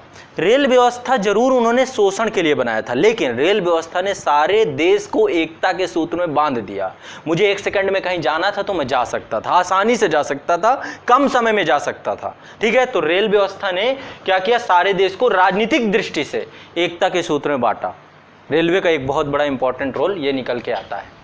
अगला, अंग्रेजों ने कुशल तथा आधुनिक संचार व्यवस्था की स्थापना की। इसके कारण भी कम्युनिकेशन जो गैप है वो कम हुआ। ठीक है, गांव और शहरों में या दूर दूर तक वो भी कम्युनिकेट करना था। प्रिंटिंग प्रेस आ गए, प्रिंटिंग प्रेस के माध्यम से समाचार पत्रों से विचारों को, मेरा विचार है 1 लाख प्रतियों में छप गया, 1 लाख लोग पढ़ रहे हैं, तो कितनी जल्दी से फैल गया मेरा विचार, है ना। टीवी के माध्यम से टेलीकास्ट हो गया, उसमें 20 लाख लोग देख रहे हैं, तो कितनी आसानी से मेरे पूरे विचार चले गए। तो अंग्रेजों के द्वारा यह सिस्टम डेवलप किया गया। अंग्रेजों ने कुशल तथा आधुनिक संचार व्यवस्था की स्थापना की। दूसरा क्या किया अंग्रेजों ने, ब्रिटिश पूंजी तथा उपक्रम की सहायता से भारत में उत्पादन की नई प्रणाली का आगमन हुआ। जिस प्रकार से उन्होंने भारत में पूंजी लगा करके नए नए उपक्रम लगाने शुरू किए, इन्वेस्ट करना चालू किया, भारत में एक नई प्रकार की इकोनॉमिक सिस्टम का डेवलपमेंट हुआ। इससे क्या हुआ, औद्योगिक पूंजीवाद का जन्म हुआ। ठीक है, एक नई प्रकार की कैपिटल व्यवस्था डेवलप हुई, जिसको औद्योगिक पूंजीवाद के नाम से जानते हैं, और इंडस्ट्रियलाइजेशन को भी बल मिला। हम पहली बार उद्योग सेक्टर के महत्व को समझ पाए। ठीक है, आगे नेक्स्ट, ब्रिटिश पूंजी के आगमन से भारत को आधुनिक साज सामान, तकनीकी, ये सारी चीजें भी आसानी से मिलनी चालू हो गई, या इनकी जानकारी मिलना चालू हो गई। इसके अलावा जो भारत का पूंजीपति था, जब ब्रिटिशर्स बाहर का आदमी आके भारत में निवेश कर रहा था, तो भारत के भी पूंजीपति प्रोत्साहित हुए कि भारत में निवेश हम भी करेंगे। तो एक इसका भी सही इंपैक्ट निकल के आता है। तीसरा, भारत में आधुनिक आज बैंकिंग व्यवस्था देख रहे हैं, बीमा देख रहे हैं, या निवेश करना देख रहे हैं, वित्त व्यवस्था देख रहे हैं, ये सब अंग्रेजों की देन थी। अंग्रेजों ने ही ये सिस्टम डेवलप किया। नहीं, पहले हमारे यहाँ पे गैर संस्थागत स्रोत थे, जैसे साहूकार, जैसे मैं सगे संबंध, अभी आपको पता होगा आपके फादर अपने संबंधियों से पैसे ले लेते हैं, और वो संबंधी ऐसे नहीं देता कि भाई चलो कोई बात नहीं सोशल वर्क है, वो 10% 20% की ब्याज पे देता है। साहूकार से पैसे लेते हैं, आनन फानन में पड़ोसी से पैसे लेते हैं। ठीक है, तो ये जितने सगे संबंधी पड़ोसी सब होते हैं, ये सब बड़ी उच्च दरों पर आपको ब्याज देते हैं। ठीक है, तो वो सारी चीजें अंग्रेजों ने कम से कम एक संस्थागत ढांचा बनाया यहाँ पे फाइनेंस का, वित्त का। तो आप इतने पॉजिटिव पॉइंट भी लिख सकते हैं, हर चीज में हम नेगेटिव नहीं रह सकते। ठीक है, ये इनके सकारात्मक हैं, पहले जो मैंने बताया वो नकारात्मक पॉइंट थे। समझ रहे हो मेरी बात को, नहीं समझ रहे हो? हाँ, समझते जाइएगा, बहुत जरूरी है समझना। आगे बढ़ते हैं। इन्होंने खराब क्या किया, विनाश क्या किया हमारे देश का, ये हुई रचनात्मक भूमिका, अंग्रेजों की विनाशात्मक भूमिका। सबसे पहली बात, हमारी पर कैपिटा इनकम नील बटे सन्नाटा। ठीक है, कुछ लोग पास थी, कुछ लोग पास थी भी नहीं उनको, क्योंकि पहली बात तो ये कभी भी इन्होंने कोई एक डाटा नहीं बनाया। डेटाबेस इसलिए नहीं बनाते थे ताकि कभी पोल ना खुले, कोई कागजों में भारत के किसी भी प्रकार के रिकॉर्ड को नहीं रखा गया। तो पहला प्रयास एक भारतीय को ही करना पड़ा। भारतीय ने एक पुस्तक लिखी, property in un British rule. British rule नहीं लिखा उन्होंने, अन ब्रिटिश रूल, यानी भारत में अंग्रेजों का शासन है नहीं है, क्योंकि अंग्रेज तो हमने ब्रिटेन में देखे हैं, वो है अंग्रेज जो फंडामेंटल राइट की बात करते हैं, लॉ एंड ऑर्डर की बात करते हैं, जो सबके डेवलपमेंट की बात करते हैं, वो तो यहाँ नहीं दिख रहे हैं, यहाँ तो शोषणकारी लोग दिख रहे हैं। तो वो अन ब्रिटिश रूल के तौर पे उन्होंने एक बुक लिखी, property and un British rule in India. उसमें जो है पर कैपिटा इनकम 20 रुपए प्रति व्यक्ति वार्षिक थी, ये कंडीशन थी, 20 रुपए। यदि आप 1 महीने का निकल के आओगे तो डेढ़ रुपया भी नहीं निकलेगा, कि 1 महीने में 1.5 रुपया भी हम कमा रहे थे। तो आपका 20 रुपए प्रति व्यक्ति वार्षिक ये निकल के आया। कुल राष्ट्रीय आय जो भारत की थी वो केवल 340 करोड़ रुपए थी 1867-68 में दादा भाई नौरोजी ने। अभी डेटा उन्होंने जितनी भी कोशिश की उस आधार पे निकला था, यदि और सही से कोशिश करते तो और बुरी हालत होती। इसके बाद गरीबी का विस्तार हो गया, भारतीय अर्थव्यवस्था गतिहीन हो गई। अच्छा, गतिहीन एक शब्द है, स्टैग्नेस बोलते हैं इसको, गतिहीनता। जब इकोनॉमी कभी ऐसी कंडीशन में आ जाए कि लोगों की प्रति व्यक्ति आय ना बढ़े, जब इकोनॉमी उस कंडीशन में आ जाए कि पर कैपिटा इनकम रुक जाए, आपकी इतनी है इतनी ही बनी रहे, इसको स्टैग्नेस बोलते हैं। समझ रहे हैं? भारत की अर्थव्यवस्था गतिहीन हो गई, यहाँ पे पर व्यक्ति बढ़ ही नहीं रही थी और घट रही थी। 12 ये तो 20 रुपए दादा भाई नौरोजी ने कहा, 1923 में 12 रुपए हो गई और कम हो गई, कम होती जा रही थी। एक होता बढ़ने का, यहाँ पे घट रही थी, तो ये कंडीशन हो गई यहाँ पे। अगला क्या हुआ, कृषि उत्पादन और खाद्यान्न उपलब्धता निम्न स्तर पे हो गए।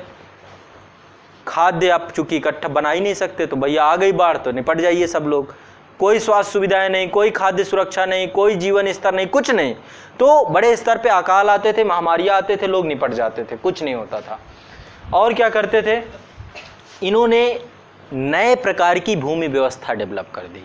ये बहुत इंपॉर्टेंट है, नए प्रकार की भूमि व्यवस्था लगान के लिए। अब टैक्स वसूलना था ना इनको, तो भारत में टैक्स सिस्टम क्या बनाए, कलेक्शन के लिए क्या डेवलप कर गए, तो इन्होंने 3 प्रकार के सिस्टम्स बनाए। पहला था जमींदारी, दूसरा था महलवाड़ी और तीसरा था रैयतवाड़ी।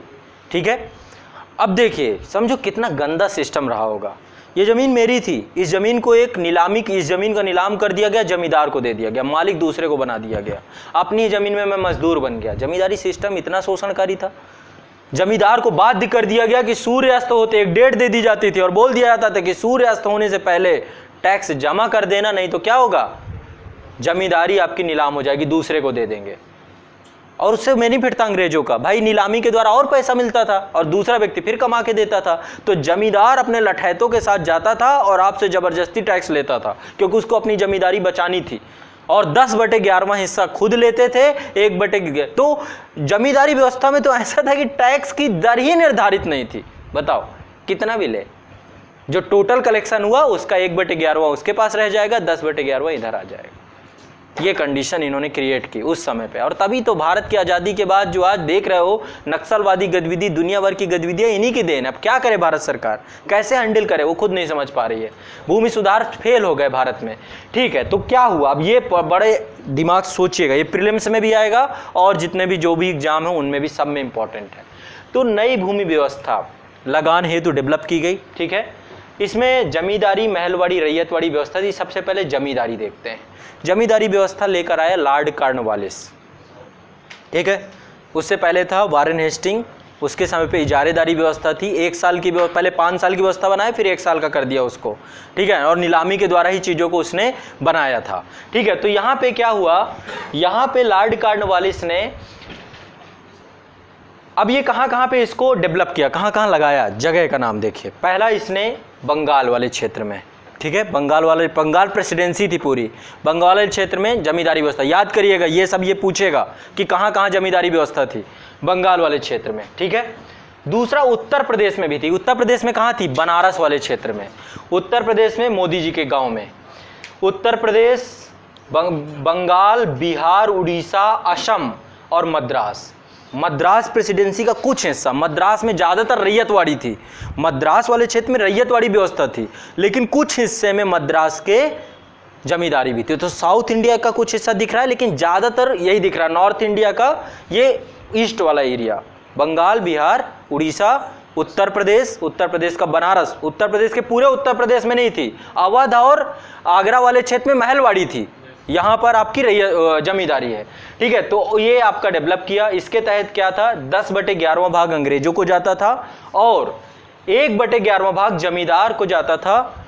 जमींदार ही भूस्वामी होता था, मालिक इसका जमींदार हुआ करता था। ठीक है, इसमें डेवलप करने का काम करवाया जेम्स ग्रांट और सर जॉन शोर ने। इन दोनों व्यक्ति का नाम याद रखिएगा।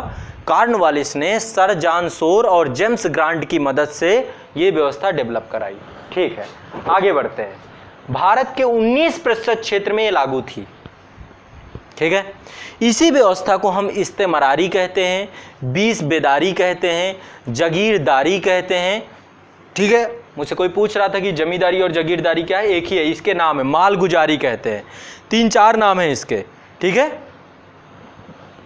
आगे नेक्स्ट महलवाड़ी। महलवाड़ी व्यवस्था आपका 1922 में आया। जब देखा कि जमींदारी व्यवस्था सही तरीके से नहीं चल रहा है तो दूसरी जगह दूसरा प्रयोग किया। महलवाड़ी में, जमींदारी में तो मकान इसका जो मालिक होता था वो जमींदार होता था, महलवाड़ी में जो मालिक होता था पूरा गांव समुदाय होता था। महल का मतलब गांव होता है, पूरे गांव के लोग, गांव समुदाय जो होता था वो मालिक होता था पूरी जमीन का। यदि जमीन का एक टुकड़ा है उसका मालिकाना हक पूरे गांव के पास होता था और पूरे टैक्स का कलेक्शन करके इकट्ठा भेज देते थे वो। तो कम से कम यहाँ पे यह था कि मालिकाना हक बदल गया। ठीक है, कहाँ कहाँ लागू थी महलवाड़ी व्यवस्था? आगरा वाले क्षेत्र में, अवध वाले क्षेत्र में, पंजाब वाले क्षेत्र में और मध्य प्रदेश, मध्य प्रांत बोलते थे पहले उसे। ठीक है, तो यहाँ लागू थी। पंजाब, आगरा, अवध उत्तर प्रदेश का क्षेत्र है और मध्य प्रदेश यूपी वाले, ध्यान रखें। इसके बाद नेक्स्ट है भूमि का स्वामित्व सामूहिक तौर पर ग्राम समुदाय में था और भारत के 30% क्षेत्र में यह व्यवस्था लागू थी। 19% में जमींदारी, 30% में ब्रिटिश भारत की बात कर रहा हूं यहाँ पे, जो ब्रिटेन वाले अंग्रेजों का भारत था उसकी बात। ठीक है, और इसको डेवलप किया हॉल्ट मैकेंजी ने सबसे पहले। हॉल्ट मैकेंजी नामक पर्सन थे, उनके द्वारा डेवलप किया गया।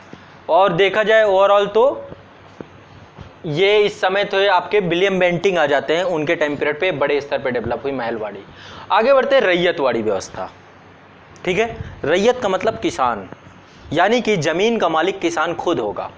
थोड़ा सा आपको सुकून लग रहा होगा कि चलो मालिकाना हक किसान के पास आ गया, तो जमीन का मालिक कर दिया किसान को। ठीक है, और ये व्यवस्था ज़्यादातर साउथ इंडिया में ज़्यादा थी। साउथ इंडिया में तमिलनाडु वाला क्षेत्र है, तमिलनाडु से ही चालू हुई थी ये। 1775 में 2 पर्सन थे, मुनरो और रीड, है ना, टॉमस मुनरो और कैप्टन रीड के द्वारा तमिलनाडु का 12 महल जिला है, 12 महल जिला में पहली बार रैयतवाड़ी व्यवस्था डेवलप की गई।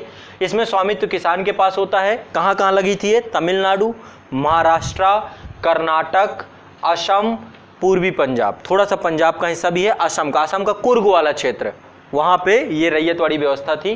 ठीक है, और 1795 में टॉमस मुनरो और कैप्टन रीड ने इसको प्रारंभ किया था। भूस्वामी किसान होता है और भारत के 51% क्षेत्र में लागू थी ये।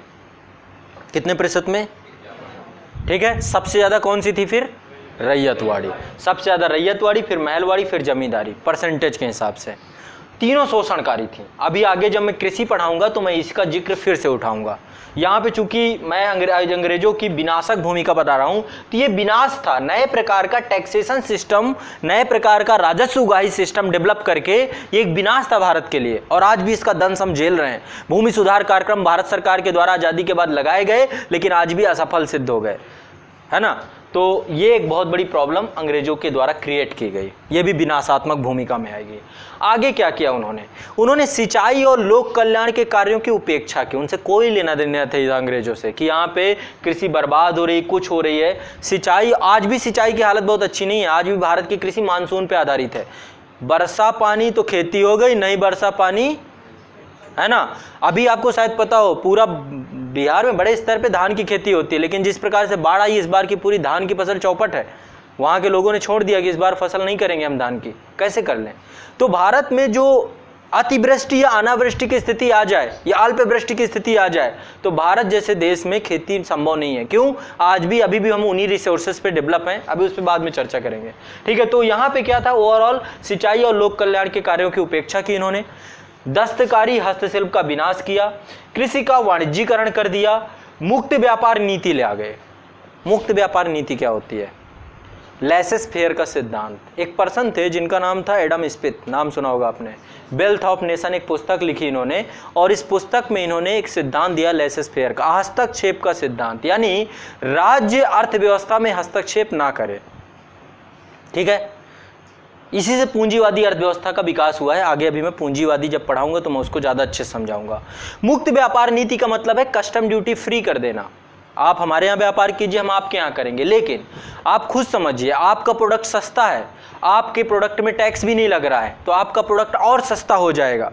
ठीक है, ये इन्होंने सिस्टम क्या बनाया, भारत में आयात कर को कम कर दिया, निर्यात कर को ज़्यादा बढ़ा दिया।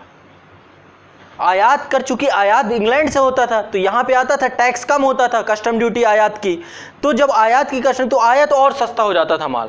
भारत से चीजें निर्यात होती थी तो उनको क्या कर देते थे, जो भी भारत का बना हुआ प्रोडक्ट है वो किसी और देश में जाएगा, इंग्लैंड में जाएगा बिकने, तो उसमें बहुत ज़्यादा टैक्स लगा देते थे, वहाँ और महंगा हो जाता था, जिसके कारण से हमारा सामान वहाँ की बाज़ारों में बिकता ही नहीं था।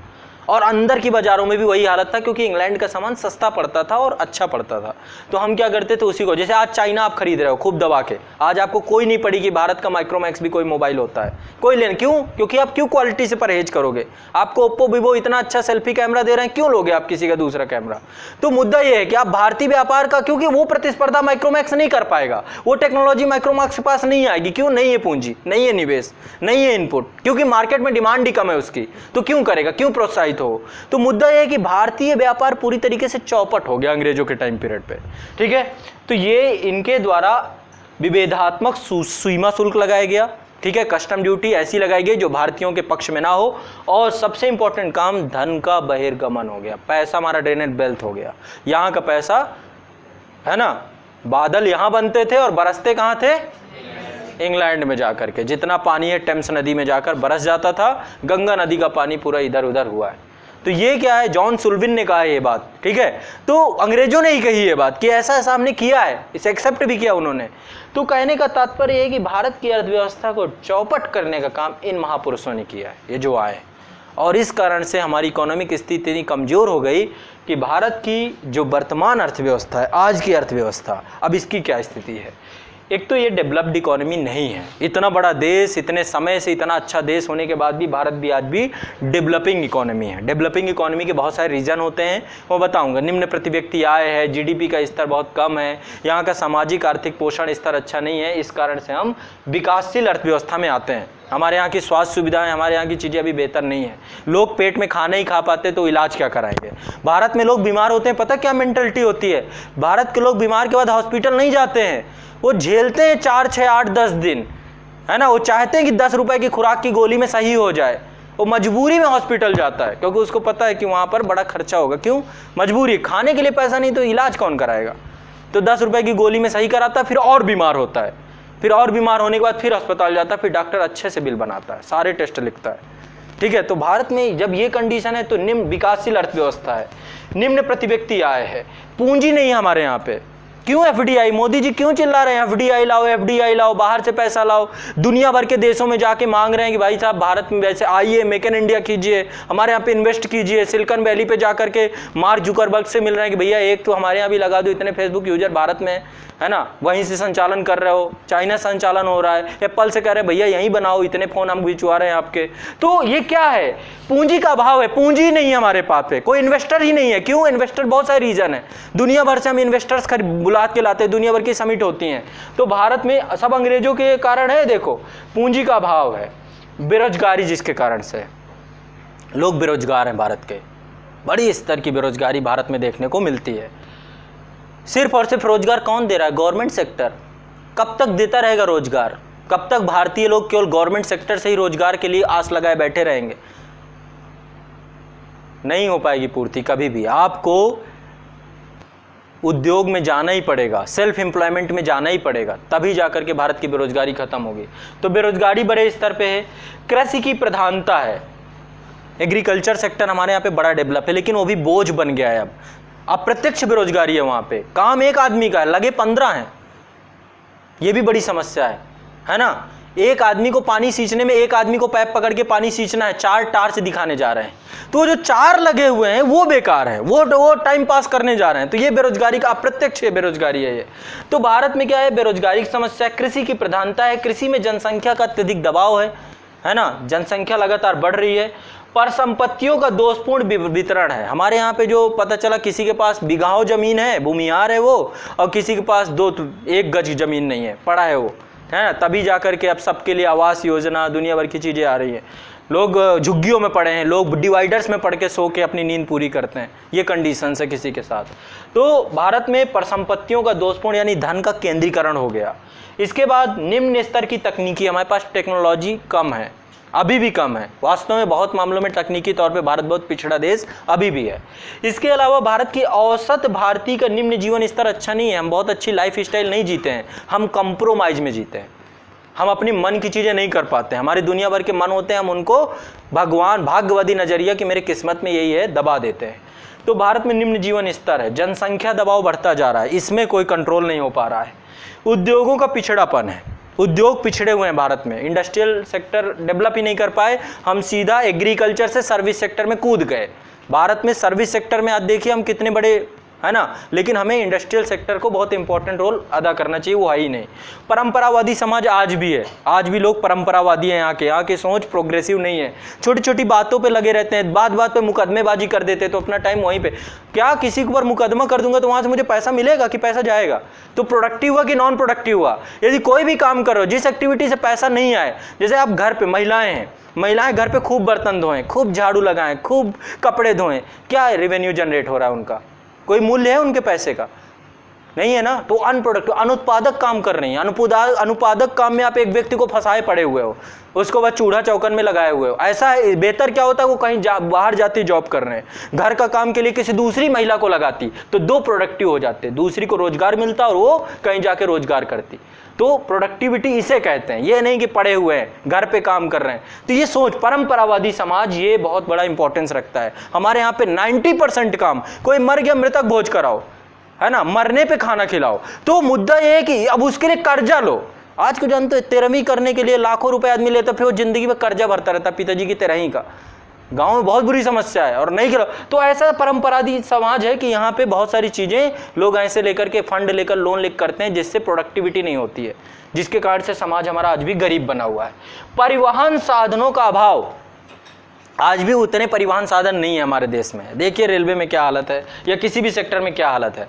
बाजार अपूर्ण है अभी हमारे यहाँ पे, आर्थिक कुचक्रों पर जोर है। तो ये सारी कंडीशंस भारतीय अर्थव्यवस्था की आज आप देखने पाते हो, इनकी सबसे बड़ी भूमिका अंग्रेजों की रही। ठीक है, अब चलते हैं, अब आगे हम आते हैं, अब घुसता हूँ मैं इकोनॉमी के अंदर। ये तो बात रही पुराने इतिहास की कि पुरानी हिस्ट्री कैसी रही।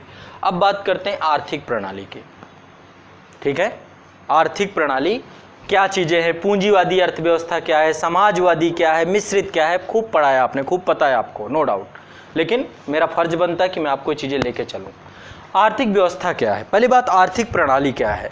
आर्थिक प्रणाली के द्वारा अर्थव्यवस्था की केंद्रीय समस्याओं का निदान किया जाता है। किसी भी देश की आर्थिक प्रणाली उस देश की सभी प्रॉब्लम्स को हल करती है, ये ध्यान के रखिए। यदि मेरे देश की अर्थव्यवस्था का इकोनॉमिक सिस्टम पूंजीवादी हो जाए तो हो सकता है मेरे देश की बहुत सारी प्रॉब्लम सॉल्व हो जाए। हो सकता है पूंजीवादी के कारण बहुत सारी प्रॉब्लम आ जाए, मुझे अपने देश के इकोनॉमिक सेक्टर को समझना पड़ेगा, फिर मैं उस प्रणाली को अपनाऊंगा। जैसे अमेरिका ने पूंजीवादी अर्थव्यवस्था अपना रखा है, रसिया ने साम्यवादी या समाजवादी अर्थव्यवस्था अपना रखा है, भारत ने मिश्रित अर्थव्यवस्था अपना रखा है, दोनों को साथ लेकर चल रहा है। ठीक है, सबके अच्छाइयाँ हैं, सबकी बुराइयाँ हैं। ये नहीं कह सकते कि ये चीज़ बहुत अच्छी है, ये चीज़ इतनी बुरी है। तो इस चीज़ को हम समझने का प्रयास करते हैं। तो सबसे पहले आर्थिक प्रणालियाँ 3 प्रकार की होती हैं। ठीक है, पहला है पूंजीवादी अर्थव्यवस्था, दूसरा है समाजवादी अर्थव्यवस्था, तीसरा है मिश्रित अर्थव्यवस्था। पूंजीवादी अर्थव्यवस्था में क्या होता है, सिंपल और आसान भाषा में समझो, ज़्यादा दिमाग नहीं लगाते। अर्थव्यवस्था पर सरकार का रोल न्यूनतम होता है और सरकार सिर्फ और सिर्फ रेगुलेटर की भूमिका में होती है। सरकार इकोनॉमी को रेगुलेट करती है, विनियमक करती है, विनियमन। समझ रहे हैं बात को कि नहीं समझ पा रहे हैं? यानी कि बाजार की शक्तियों का प्रभाव होता है। बाजार की 2 शक्तियां हैं, मांग एवं आपूर्ति। यानी कीमत बढ़ेगी तो बाजार के कारण बढ़ेगी, ना कि गवर्नमेंट बढ़ाएगी। गवर्नमेंट का कंट्रोल नहीं होता इकोनॉमी में, कोई भी नियंत्रण नहीं होता, सिर्फ गवर्नमेंट ऊपर बैठ के ऐसे देखता रहता है कि सब ठीक चल रहा है कि नहीं चल रहा है। यानी कि पूंजीवादी अर्थव्यवस्था हस्तक्षेप के सिद्धांत पे काम करती है, लेसेस फेयर के सिद्धांत पे काम करती है, जिसके तहत राज्य अर्थव्यवस्था को किसी भी प्रकार से कंट्रोल न करके सिर्फ और सिर्फ रेगुलेट करता है कि सभी लोग सही से, जैसे आप लोग हैं, ठीक है, आप लोग यहाँ पे मैं क्वेश्चन बोलूँ और आप लोग क्वेश्चन लिखें, मैं सिर्फ एक यहाँ पर खड़े होकर के एक परीक्षक के नाते सिर्फ देख रहा हूँ कि सब लोग अच्छे से पेपर लिख रहे हैं कि नहीं लिख रहे हैं। ये भूमिका मेरी है, मैं यानी कि आप लोगों को रेगुलेट कर रहा हूँ। कोई नकल तो नहीं कर रहा, कोई किसी को परेशान तो नहीं कर रहा, कोई डिस्टर्ब तो नहीं कर रहा, है ना। तो मैं रेगुलेट कर रहा हूँ, ना कि आपको कंट्रोल कर रहा हूँ। कंट्रोल करना अलग होता है, रेगुलेट करना अलग होता है। जैसे बहुत सारी संस्थाएं बनी हैं, बीमा सेक्टर के IRDA का नाम सुना होगा आपने, एक IRDA बॉडी बनी हुई है बीमा सेक्टर के लिए। बैंकों के लिए आरबीआई बनी हुई है, रेगुलेटरी बॉडी है। सेबी एक संस्था आपने सुना होगा, स्टॉक एक्सचेंज के लिए सेबी बनाई गई है। जो आपका जितना टेलीकॉम सेक्टर उसके लिए ट्राई बनाई गई है ना। ऐसे बहुत सारे रेगुलेटरी बॉडीज़ हैं भारत में। नाबार्ड एक रेगुलेटरी बॉडी है। तो इनका काम क्या होता है कि ऊपर बैठ करके देखते रहना कि प्रतिस्पर्धा, अब जैसे कि ट्राई है, ट्राई देख रहा है कि जियो ऐसा ना हो जाए कि सबको निपटा दे, तो ऐसी मार्केट बनी रहे कि सब प्रतिस्पर्धी रहे, प्रतिस्पर्धा, मोनोपोली नहीं आनी चाहिए इकोनॉमी में किसी की। ऐसे रूल एंड रेगुलेशन होने चाहिए, सभी लोग अर्थव्यवस्था कर पाए, लेकिन जीतेगा वही जो मांग और सप्लाई, डिमांड एंड सप्लाई को पूरा कर पाएगा। यानी रेट और कीमत तय करने का काम डिमांड एंड सप्लाई करेगी, ना कि राज्य करेगा। ठीक है। तो पूंजीवादी अर्थव्यवस्था को आसान भाषा में समझिए, संपत्ति एवं निजी लाभ पर आधारित राजनीतिक प्रणाली। ठीक है। निजी, प्राइवेट सेक्टर होता है यहाँ पे। ठीक है। प्राइवेट उद्योग ज्यादा होते हैं। जैसे अब रेलवे है, रेलवे में भी गवर्नमेंट है, पूरा गवर्नमेंट ने ले रखा है। ठीक है। तो चूंकि भारत में मिश्रित है, मिश्रित अर्थव्यवस्था है, गवर्नमेंट के पास भी कुछ चीजें हैं, कुछ चीजें प्राइवेट सेक्टर के पास भी हैं। लेकिन बहुत सारे ऐसे सेक्टर हैं जो केवल, जैसे कि आपका विमानन कंपनियां हैं, जो आपके एयरपोर्ट वगैरह हैं, यहाँ पे प्राइवेट सेक्टर भी है और गवर्नमेंट भी है, दोनों है। ठीक है। कहीं कहीं पे गवर्नमेंट ने पूरी तरीके से प्राइवेट सेक्टर को सौंप दिया है चीजें। तो ये भारत में तो मिश्रित हो गया, लेकिन किसी किसी देश में, यूनाइटेड नेशन वगैरह, अमेरिका वगैरह में सारा कुछ प्राइवेट है। स्कूल सरकारी नहीं, प्राइवेट सेक्टर के हाथ में, बैंक सारे प्राइवेट, सब कुछ प्राइवेट। कोई भी गतिविधि होगी प्राइवेट सेक्टर करेगा। ठीक है। समझ रहे हैं कि नहीं समझ रहे हैं? सब प्राइवेट, कोई एसबीआई नहीं, कोई सरकारी बैंक नहीं, प्राइवेट सेक्टर के पास ज्यादा होना। इसे दो तीन चीजें हैं। पहली चीज तो एक प्रतिस्पर्धा का वातावरण बनता है। जब प्राइवेट सेक्टर आता है तो वो प्रतिस्पर्धा, कंपटीशन क्रिएट कर देता है, लेकिन उपभोक्ता के हित को ध्यान में रखता है। लेकिन एक चीज और है, उपभोक्ता का शोषण भी होता है प्राइवेट सेक्टर के द्वारा, बड़े स्तर का। गुणवत्ता युक्त चीजें जरूर दी जाती हैं, लेकिन कहीं ना कहीं पे। ठीक है। तो ये सारी चीजें ध्यान रखिए, समझते हैं इसको। तो संपत्ति एवं निजी लाभ पर आधारित राजनीतिक प्रणाली, इस प्रणाली में कीमतों का निर्धारण मांग और पूर्ति यानी बाजार की शक्तियों द्वारा किया जाता है। ठीक है। ये स्वतंत्र बाजार प्रणाली है, बाजार के ऊपर सारा कुछ निर्भर करता है, स्वतंत्र बाजार प्रणाली है। एक पर्सन थे, वेल्थ ऑफ नेशन के राइटर एडम स्मिथ ने ये सिद्धांत दिया, और आज जो है यूएसए, जापान, ऑस्ट्रेलिया, पश्चिमी यूरोप में ये व्यवस्था बड़े स्तर पे डेवलप है, पूंजीवादी अर्थव्यवस्था। वहाँ पे सब कुछ प्राइवेट सेक्टर का है। गवर्नमेंट क्या है, सिर्फ और सिर्फ रेगुलेटरी बॉडी है, रेगुलेट कर रही है चीज़ों को। समझ पाए कि नहीं समझ पाए? यानी कि सारी कुछ प्राइवेट, जैसे शिक्षण संस्थान है, सरकारी नहीं, प्राइवेट सेक्टर, सब प्राइवेट। बैंक है, सब प्राइवेट, सब कुछ, हॉस्पिटल प्राइवेट, सरकारी नहीं। तो इन कंट्रियों में ज़्यादातर चीज़ें प्राइवेट हैं, प्राइवेट सेक्टर के, निजी हाथ में है। ठीक। गवर्नमेंट सिर्फ ऊपर से देख रही है, संस्थाएं बनी हुई हैं ताकि कोई गड़बड़ ना कर सके। दूसरी व्यवस्था होती है समाजवादी अर्थव्यवस्था। समाजवादी अर्थव्यवस्था में सब कुछ सरकार का होता है। जैसे कि मान लीजिए ये मार्कर है, ये भी गवर्नमेंट का है। गवर्नमेंट का मतलब सार्वजनिक, आपका भी, आप भी यूज कर सकते हैं, मैं भी कर सकता हूँ। रोड होती है, रोड सार्वजनिक संपत्ति होती है ना, मेरी भी है और आपकी भी है। तो मतलब समाजवादी अर्थव्यवस्था में सबका होता है, स्वामित्व पर सबका बराबर का अधिकार होता है। कोई ये नहीं कह सकता कि मैं प्राइवेट संपत्ति है। ठीक है। वहां पे सब कुछ सरकार का, आदर्श अवस्था बता रहा हूं, ये सब कुछ गवर्नमेंट का होगा। स्कूल गवर्नमेंट के होंगे, कॉलेज गवर्नमेंट के, हॉस्पिटल गवर्नमेंट के, सब कुछ A to Z जो भी आप सोच सकते हो सब सरकार का। तो बच्चा जब पैदा होगा तो पैदा होने के बाद सरकार का कर्तव्य भी होगा कि उस बच्चे को पढ़ाए लिखाए, सब कुछ कराए, है ना। और बाद में जब बड़ा हो जाए तो उसको सरकारी सर्विस भी दे। भाई कोई भी संस्था, माता पिता पढ़ाते हैं तो 25 साल बाद चिल्लाने लग जाते हैं ना, क्या कर रहे हो, घर में पड़े पड़े खाना नहीं मिलेगा। वैसे ही सरकार पढ़ाएगी, सब कुछ करेगी तो बोलेगी ना आपसे कि नहीं बोलेगी, खर्चा उठाएगी तो कहेगी ना। तो वहाँ पे यदि गवर्नमेंट उत्तरदायित्व निभाती है तो उत्तरदायित्व निभाने के बाद वो मांगती भी, आपसे जवाबदेही भी लेती है कि भाई अब मैंने पढ़ा दिया, लिखा दिया, सब कुछ कर दिया, अब तुम्हारा काम है कि लो ये तुम्हारे लिए काम है, तुम इस योग्य बन पाए हो, इस योग्यता को निभाओ। तो ये रसिया में, सोवियत संघ में, चाइना में काफ़ी हद तक इस तरीके की इकोनॉमी देखने को मिलती है। सब सरकार का। ठीक है। सारी संपत्ति सार्वजनिक। जैसे भारत में प्राइवेट सेक्टर के बैंक थे आज़ादी के बाद, 1969 में सबको राष्ट्रीय कर दिया, सब सरकारी हो गए। राष्ट्रीयकरण, 14 बड़े बैंकों का राष्ट्रीयकरण कर दिया गया, बाद में और संख्या बढ़ाते चले गए। तो राष्ट्रीय संपत्ति सबकी होती है, उसमें कोई ये नहीं हो सकता। प्राइवेट संपत्ति में हो सकता है मेरा प्राइवेट जेट हो सकता है, मेरा प्राइवेट जो है पार्क हो सकता है, मेरा प्राइवेट सब कुछ, लेकिन सार्वजनिक संपत्ति वो सबकी है, उसमें कोई नहीं कह सकता कि पार्क में तुम जाओगे तुम नहीं जाओगे। ठीक है, कहने का तात्पर्य मेरा ये है। तो समाजवादी अर्थव्यवस्था कैसे रन करती है, इसमें संपत्तियों पर सार्वजनिक स्वामित्व होता है, पहली चीज। उत्पादन के सभी साधनों पर सरकार का स्वामित्व होता है, यानी उत्पादन पर सरकार का कंट्रोल होता है, जो भी प्रोडक्शन होगा वो सरकार के अंतर्गत होगा, सरकार पूरी कृषि सरकार की, किसी की प्राइवेट कृषि नहीं, ये होता है। अभी मैं आगे चर्चा करूंगा, इसमें उत्तर दूंगा जो भी आपके दिमाग में चल रहा है। आगे, कीमतों का निर्धारण सरकार के द्वारा किया जाएगा, केंद्रीय प्राधिकरण बने होंगे सरकार के, वही कीमतों का निर्धारण करेंगे कि ये चीज इतने की बिकेगी, ये चीज इतने की बिकेगी। यानी सब कौन कर, प्राइवेट सेक्टर में कौन कर रहा था, पूंजीवादी में बाजार कर रहा था। डिमांड बढ़ेगी चीज सस्ती हो जाएगी, महंगी हो जाएगी, डिमांड कम होगी चीज सस्ती हो जाएगी, वो तो बाजार करेगा, बाजार के ऊपर है। बाजार प्रतिस्पर्धा है, चूंकि यहाँ पे कोई प्रतिस्पर्धा है, कोई प्रतिस्पर्धा नहीं है। ठीक है, तो यहाँ पे क्या है, साधनों पर सार्वजनिक स्वामित्व होता है। उद्यमियों को कोई स्वतंत्रता नहीं होती है, जो मतलब मैं कुछ काम करना चाहूँ तो सरकार ने क्या किया, बोला भाई ये क्षेत्र है अब आपको संभालना है, लेकिन मुझे कोई स्वतंत्रता नहीं कि मैं उस क्षेत्र में कुछ करूँ, क्योंकि वो सरकार निर्धारित करके पूरा प्रोफार्मा मुझे देगी कि भाई ऐसे ऐसे आपको करना है। तो उद्यमियों को कोई स्वतंत्रता नहीं होती यहाँ पे। आगे नेक्स्ट, समाज कल्याण का उद्देश्य होता है, इसका पूरा का काम होता है कि सोशल वेलफेयर करना है। सबकी संपत्ति है यहाँ पे तो सब बराबर, सोशल वेलफेयर, स्टेट तो सोशल वेलफेयर हो गया ना। प्राइवेट संपत्ति होती तो ये होता ये मेरा ये तेरा, इसमें तुम नहीं जा सकते, इसमें तुम नहीं जा सकते, ये काम तुम नहीं करोगे, वहाँ तो सब सबका है। तो इसका उद्देश्य बहुत अच्छा है कि ये सोशल वेलफेयर, तभी हमारी अर्थव्यवस्था भी समाजवादी है। हमारे संविधान की प्रस्तावना में लिखा हुआ समाजवादी, लेकिन हमारे यहाँ का समाजवाद थोड़ा अलग है, कैसा है बताऊँगा आगे। तो आगे नेक्स्ट जो है, आगे क्या है, समाज कल्याण का उद्देश्य है, कोई प्रतियोगिता नहीं है यहाँ पे, कोई प्रतिस्पर्धा नहीं होगी, क्योंकि सब कुछ सबका है। इसके बाद उपभोक्ता प्रभुसत्ता की अनुपस्थिति होती है, यहाँ पे उपभोक्ता प्रभुसत्ता नहीं होती है। संसाधनों का इष्टतम उपयोग होता है, संसाधनों का ज़्यादातर उपयोग होता है यहाँ पे। आय तथा धन का समान वितरण होता है, सबकी आय और धन बराबर होती है। इसके अलावा उपभोक्ता की आवश्यकताओं की संतुष्टि भी दी जाती है। ये सारी चीज़ें भी इसमें देखने को मिलती है। ये रहा आपका समाजवादी सेक्टर, इतनी चीज़ें यहाँ पर हैं।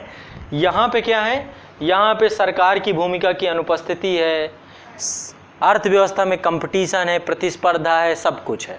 तो एक तरफ सब कुछ सरकार का, यानी सब कुछ सबका, आप भी सरकार के अंग हैं, है ना, पब्लिक सरकार, बिना जनता के सरकार थोड़ी ना चलती है। तो सब कुछ सबका, एक तरफ प्राइवेट सेक्टर। अब दोनों में कौन जीतेगा, इसके लिए बड़ा विचारधारात्मक लड़ाई हुई, आपको पता होगा। द्वितीय विश्व युद्ध के बाद पूरा विश्व जो है दो धड़ों में बंट गया, एक साम्यवादी अर्थव्यवस्था यानी यूएसएसआर के साथ, दूसरा यूएस के साथ। ठीक है, लेकिन जब भारत आज़ाद हुआ तो हमारा नंबर आया कि अब हम क्या करें, हम किस प्रकार की इकोनॉमिक सिस्टम को डेवलप करें। उद्देश्य हमारा ये था कि सबके पास पैसा हो, सबके पास बराबरी के अधिकार हो, सबके पास संपत्ति हो, साझी संपत्ति हो, हम ये उद्देश्य रख रहे थे। तो हमने अपने संविधान में उद्देश्य लिख दिया समाजवादी, हमारा उद्देश्य है, क्योंकि इसका उद्देश्य बड़ा अच्छा लग रहा है समाजवादी अर्थव्यवस्था का। लेकिन ये बताइए, सरकार सब कुछ कर पाएगी? सरकार की हिम्मत है कि सबको पढ़ाई दे पाए, सरकार सबको स्वास्थ्य दे पाए? यहाँ सब कुछ प्रशासन के हाथ में ही है, प्रशासन को ही सब कुछ संभालना है, और प्रशासन थोड़ा भी करप्ट निकला तो सब गड़बड़। समाजवादी अर्थव्यवस्थाएं आज जो पूंजीवादी अर्थव्यवस्था की ओर भाग इसलिए रही हैं क्योंकि वहाँ पे प्रशासन ने उनका साथ छोड़ दिया। यही सब कुछ करना सरकारी आदमी को है, सरकारी आदमी कितना काम करता है सब जानते हैं। लोग प्रशासन, पूरा पब्लिक एडमिनिस्ट्रेशन यहाँ का बर्बाद हो जाता है। तो कहीं ना कहीं पे समाजवादी अर्थव्यवस्था के बहुत सारी हानियाँ हैं।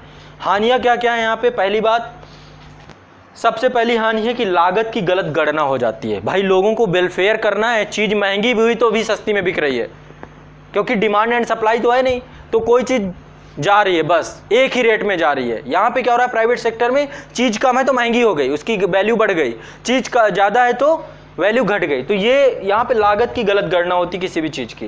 तानाशाही प्रणाली है एक प्रकार की, सरकार बैठी है और अपने हिसाब से चला रही है, उसको कोई लेना देना नहीं किसी चीज़ से।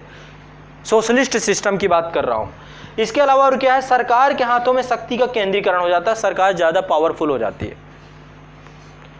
तो ये दोनों सिस्टम आपने देखे, पहला था पूंजीवादी अर्थव्यवस्था जिसमें प्राइवेट सेक्टर के हाथ में सब कुछ होता है।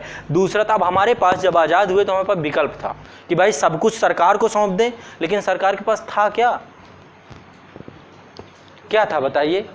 विभाजन अलग हो गया था। जैसे विवाह होने के बाद होता है ना कि घर पे बंटवारा हो जाता है, जैसे विवाह हुआ घर पे हो गया बंटवारा, एक भाई को कर्जा मिला, दूसरा भाई माला माल।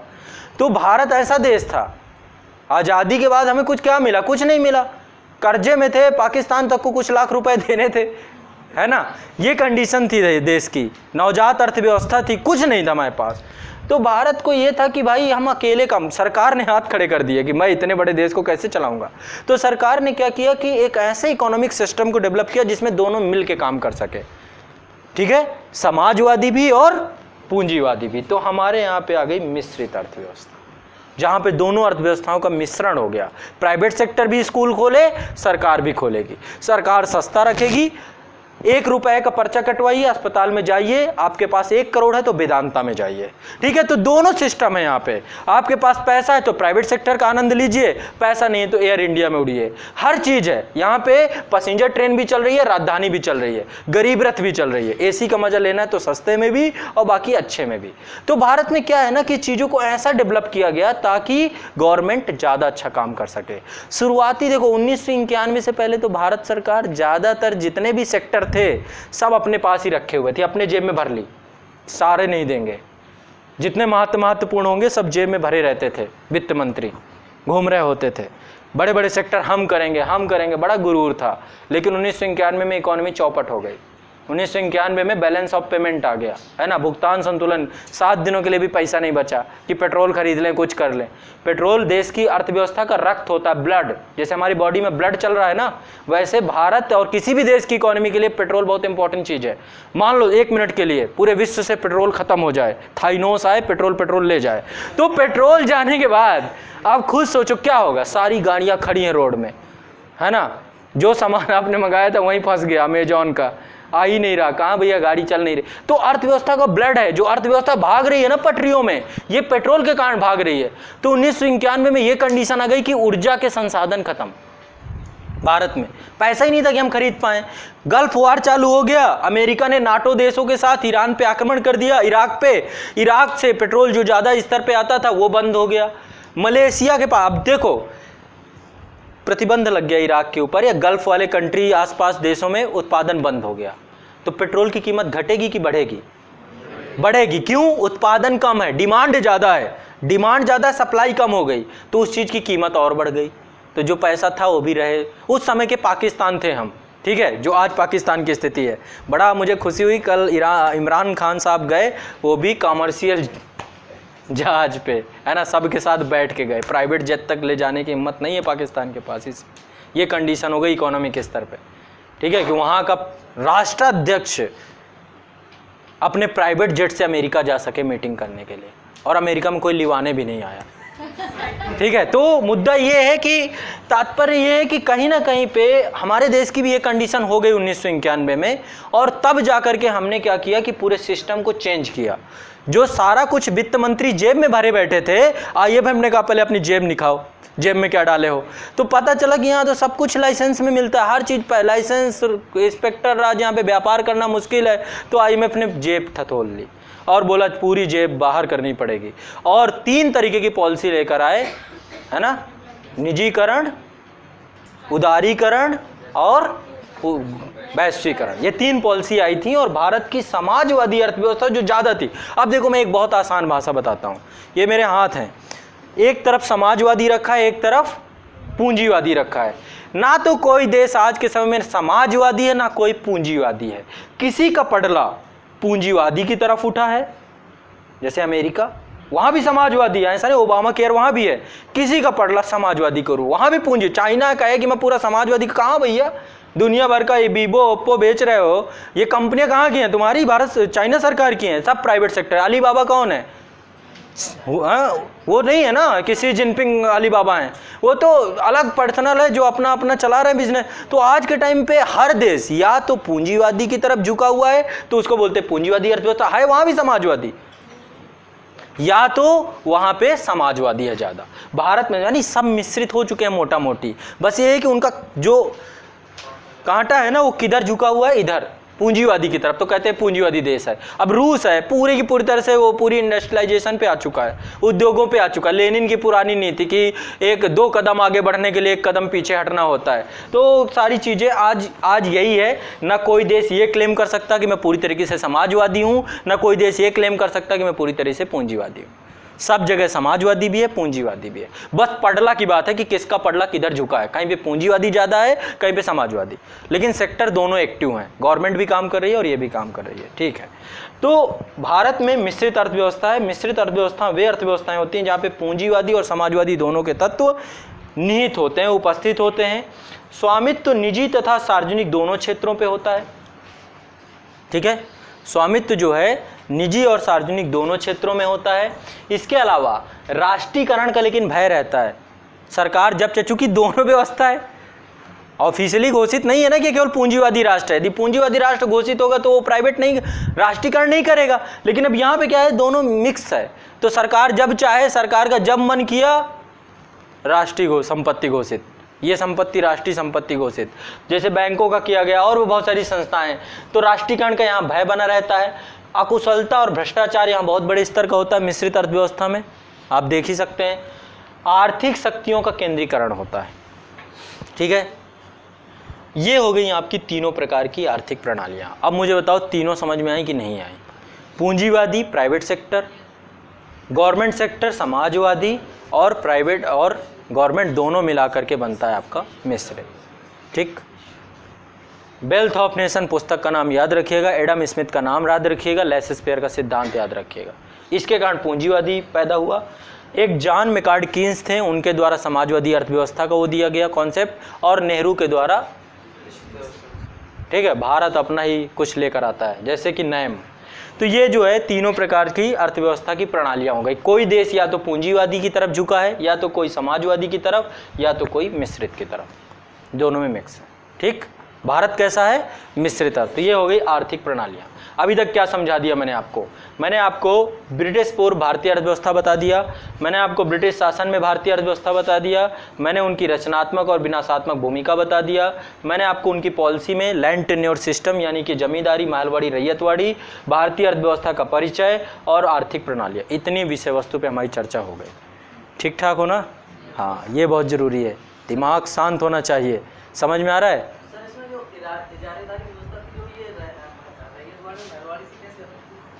अब ये बाद में, ठीक है, सारी चीज़ें बताऊंगा। इजारेदारी अलग चीज़ है, इनके नाम है सारी चीज़ों के, इनके दूसरे नाम है। मैंने ये बताया कि इस्तमरारी, मालगुजारी और बीसबेदारी ये जमींदारी के नाम है, इजारेदारी दूसरी है, ठीक है, बताऊंगा मैं उसके बारे में, ठीक। अब आगे बढ़ते हैं, नेक्स्ट आगे पहुंचते हैं। राष्ट्रीय आय, नेशनल इनकम, एक बड़ा टॉपिक है। आमतौर पे इसको समझने बहुत आसान है, कुछ है नहीं नेशनल इनकम में। अब राष्ट्रीय आय क्या है, राष्ट्रीय आय का आकलन कैसे किया जाता है, राष्ट्रीय आय किसे कहते हैं, ये थोड़ा जानना जरूरी है। राष्ट्रीय आय समझाऊंगा, राष्ट्रीय आय के बाद एक बहुत मोस्ट इंपॉर्टेंट टॉपिक है, उसे मुझे समझाना है, जिसका नाम है मौद्रिक नीति। सबसे ज़्यादा दिमाग इसमें खोल के रखना, अपना पूरा खुला, ढक्कन पूरा खोल लेना है। जो थोड़ा सा भी ढक्कन ढीला है ना, उसे पूरा खोल के रख लेना है ना। तो अब पहले राष्ट्रीय आय समझो, फिर मैं इस पे आऊँगा। राष्ट्रीय आय क्या है? राष्ट्रीय आय को समझने के लिए पहले हमें जीडीपी, एनडीपी, जीएनपी और एनएनपी, ठीक है, सकल घरेलू उत्पाद, शुद्ध घरेलू उत्पाद, सकल राष्ट्रीय उत्पाद और शुद्ध राष्ट्रीय उत्पाद, ये 4 अवधारणाओं से गुजरना पड़ेगा। 4 अवधारणा यदि हम समझ पाए तो हम बहुत आसानी से राष्ट्रीय आय समझ पाएंगे। पहली अवधारणा है राष्ट्रीय सकल घरेलू उत्पाद, जिसको बोलते हैं जीडीपी, ग्रॉस डोमेस्टिक प्रोडक्ट। क्या है जीडीपी? ठीक है, सबसे पहली चीज जीडीपी क्या है? जीडीपी क्या है? किसी भी देश की अर्थव्यवस्था में, ये इंपॉर्टेंट है, किसी भी देश यानी कोई स्थान भी होना चाहिए पर्टिकुलर, किसी भी देश की अर्थव्यवस्था में एक वित्तीय वर्ष में, हर देश का वित्तीय वर्ष अलग अलग हो सकता है, भारत का 1 अप्रैल से 31 मार्च तक का होता है फाइनेंशियल, ठीक है। किसी भी देश की अर्थव्यवस्था में एक वित्तीय वर्ष में उसकी घरेलू सीमा के भीतर, उसकी घरेलू सीमा के भीतर उत्पादित अंतिम वस्तुओं और सेवाओं के मौद्रिक मूल्य का योग जीडीपी कहलाता है। फिर समझिए, किसी पर्टिकुलर एक क्षेत्र में यानी किसी अर्थव्यवस्था के अंदर पर्टिकुलर एक क्षेत्र निर्धारित होना आवश्यक है, ठीक है, तभी आप जीडीपी निकाल पाएंगे। उस क्षेत्र की घरेलू सीमा के अंदर, अब घरेलू सीमा में समुद्री सीमा भी आती है, हमारी वायु सीमा भी आती है, सब पूरी डिफिनीशन है कि इतने किलोमीटर तक की बाउंड्री घरेलू सीमा के अंदर मानी जाएगी। या विदेशों में जो हमारे एम्बेसीज हैं, राजदूत बने हुए हैं, उनके अंदर जो आर्थिक गतिविधि होती है वो भी घरेलू सीमा होती है। या फिर भारत में जो अन्य देशों की एम्बेसीज खुली हुई हैं, जैसे भारत में अमेरिका की एम्बेसी है, वो भारत के लैंड नहीं है, उस पर कब्जा, उस पर जो आर्थिक गतिविधि होगी, जो कुछ भी होगा उस कंट्री का होगा। तो घरेलू सीमा की एक अलग परिभाषा है, किसी दिन मैं पढ़ा दूंगा आपको अलग से घरेलू सीमा क्या होती है, तो वो बाद में बताऊंगा, वियना कन्वेंशन। तो ओवरऑल कहीं ना कहीं पे खरीदना होता है, ऐसे तो पूरा देश खरीद ले जाए अमेरिका। हाँ, तो ओवरऑल कहने का तात्पर्य ये है कि जीडीपी जो है आपका सकल घरेलू उत्पाद जो है, ये क्या है, किसी भी देश की अर्थव्यवस्था में एक वित्तीय वर्ष में उसकी घरेलू सीमा के भीतर उत्पादित अंतिम वस्तुओं और सेवाओं का मौद्रिक मूल्य का योग है। समझ में आया मेरी बात? नहीं समझ में? अंतिम वस्तु, अब ये सब बताता हूं अंतिम क्या है, सब कुछ क्या है। जीडीपी में अब देखो क्या है, जीडीपी अब घरेलू सीमा के अंदर ऐसा तो जरूरी नहीं कि सिर्फ देश के नागरिक रहेंगे, ठीक, विदेशी भी रह रहे होंगे, बहुत सारे विदेशी कंपनियां, वोडाफोन भी है अंदर घरेलू सीमा के अंदर।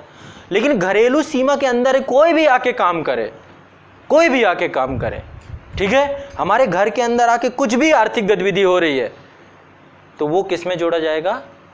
जीडीपी। यानी कि विदेशियों के द्वारा, भारत में रहने वाले विदेशियों के द्वारा भी सारे जितने, तो ये है सकल घरेलू, घर के अंदर जो भी होगा लेन देन, काम होगा, जो भी खर्चा सर्विस और उद्योग का, वो आपका जीडीपी में जोड़ा जाएगा, चाहे भारतीय करें चाहे विदेशी करें, हमारे देश की घरेलू सीमा के अंदर।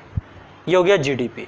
अब देखो ऐसा नहीं होता कि जीडीपी में भाई आप हर साल प्रोडक्शन कर रहे हो, सब कुछ कर रहे हो, तो ऐसा जरूरी थोड़ा ना है कि प्रोडक्शन से सिर्फ आपको प्रोडक्शन हो रहा है। ऐसा भी हो रहा होगा कि मशीनें भी टूट फूट होती होगी, बहुत सारी मशीनें खराब हो जाती हैं, डिप्रिसिएशन आता है, ह्रास दर होती है ना, तो उसको माइनस कर दीजिए, उसको घटा दीजिए। लागत आई ना वो, भाई मान लो आप जो है कुछ भी हो, गाड़ी है, आपने गाड़ी खरीदी, तो गाड़ी खरीदने के बाद मान लीजिए आप लोग कहीं गाड़ी बुक करके जाते हैं साथ में, और गाड़ी बुक करके जाने के बाद गाड़ी के बहुत सारे खर्चे हैं, सिर्फ पेट्रोल एक खर्चा नहीं है, पार्किंग में खड़ी करोगे उसका खर्चा अलग होगा, मान लो गाड़ी कहीं पंचर हो जाती है, उसका टायर बदलाओगे उसका अलग होगा, जबकि गाड़ी पंचर अवस्था में गई नहीं थी लेकिन पंचर हो गई, यानी उसमें कुछ टूट फूट हो गई, डिप्रिसिएशन हो गया, है ना, तो वो सब चीज़ें क्या है, वो अर्थव्यवस्था में प्रोडक्शन ही, उसमें तो खर्चा आ गया उस चीज़ को प्रोड्यूस करने में, तो उसको घटा दीजिए, उसको माइनस कर दीजिए। जितना भी हर साल में जीडीपी जनरेट करने में जो डिप्रिसिएशन आता है, जो टूट फूट आती है, जो ह्रास दर आती है, जो घिसावट आती है,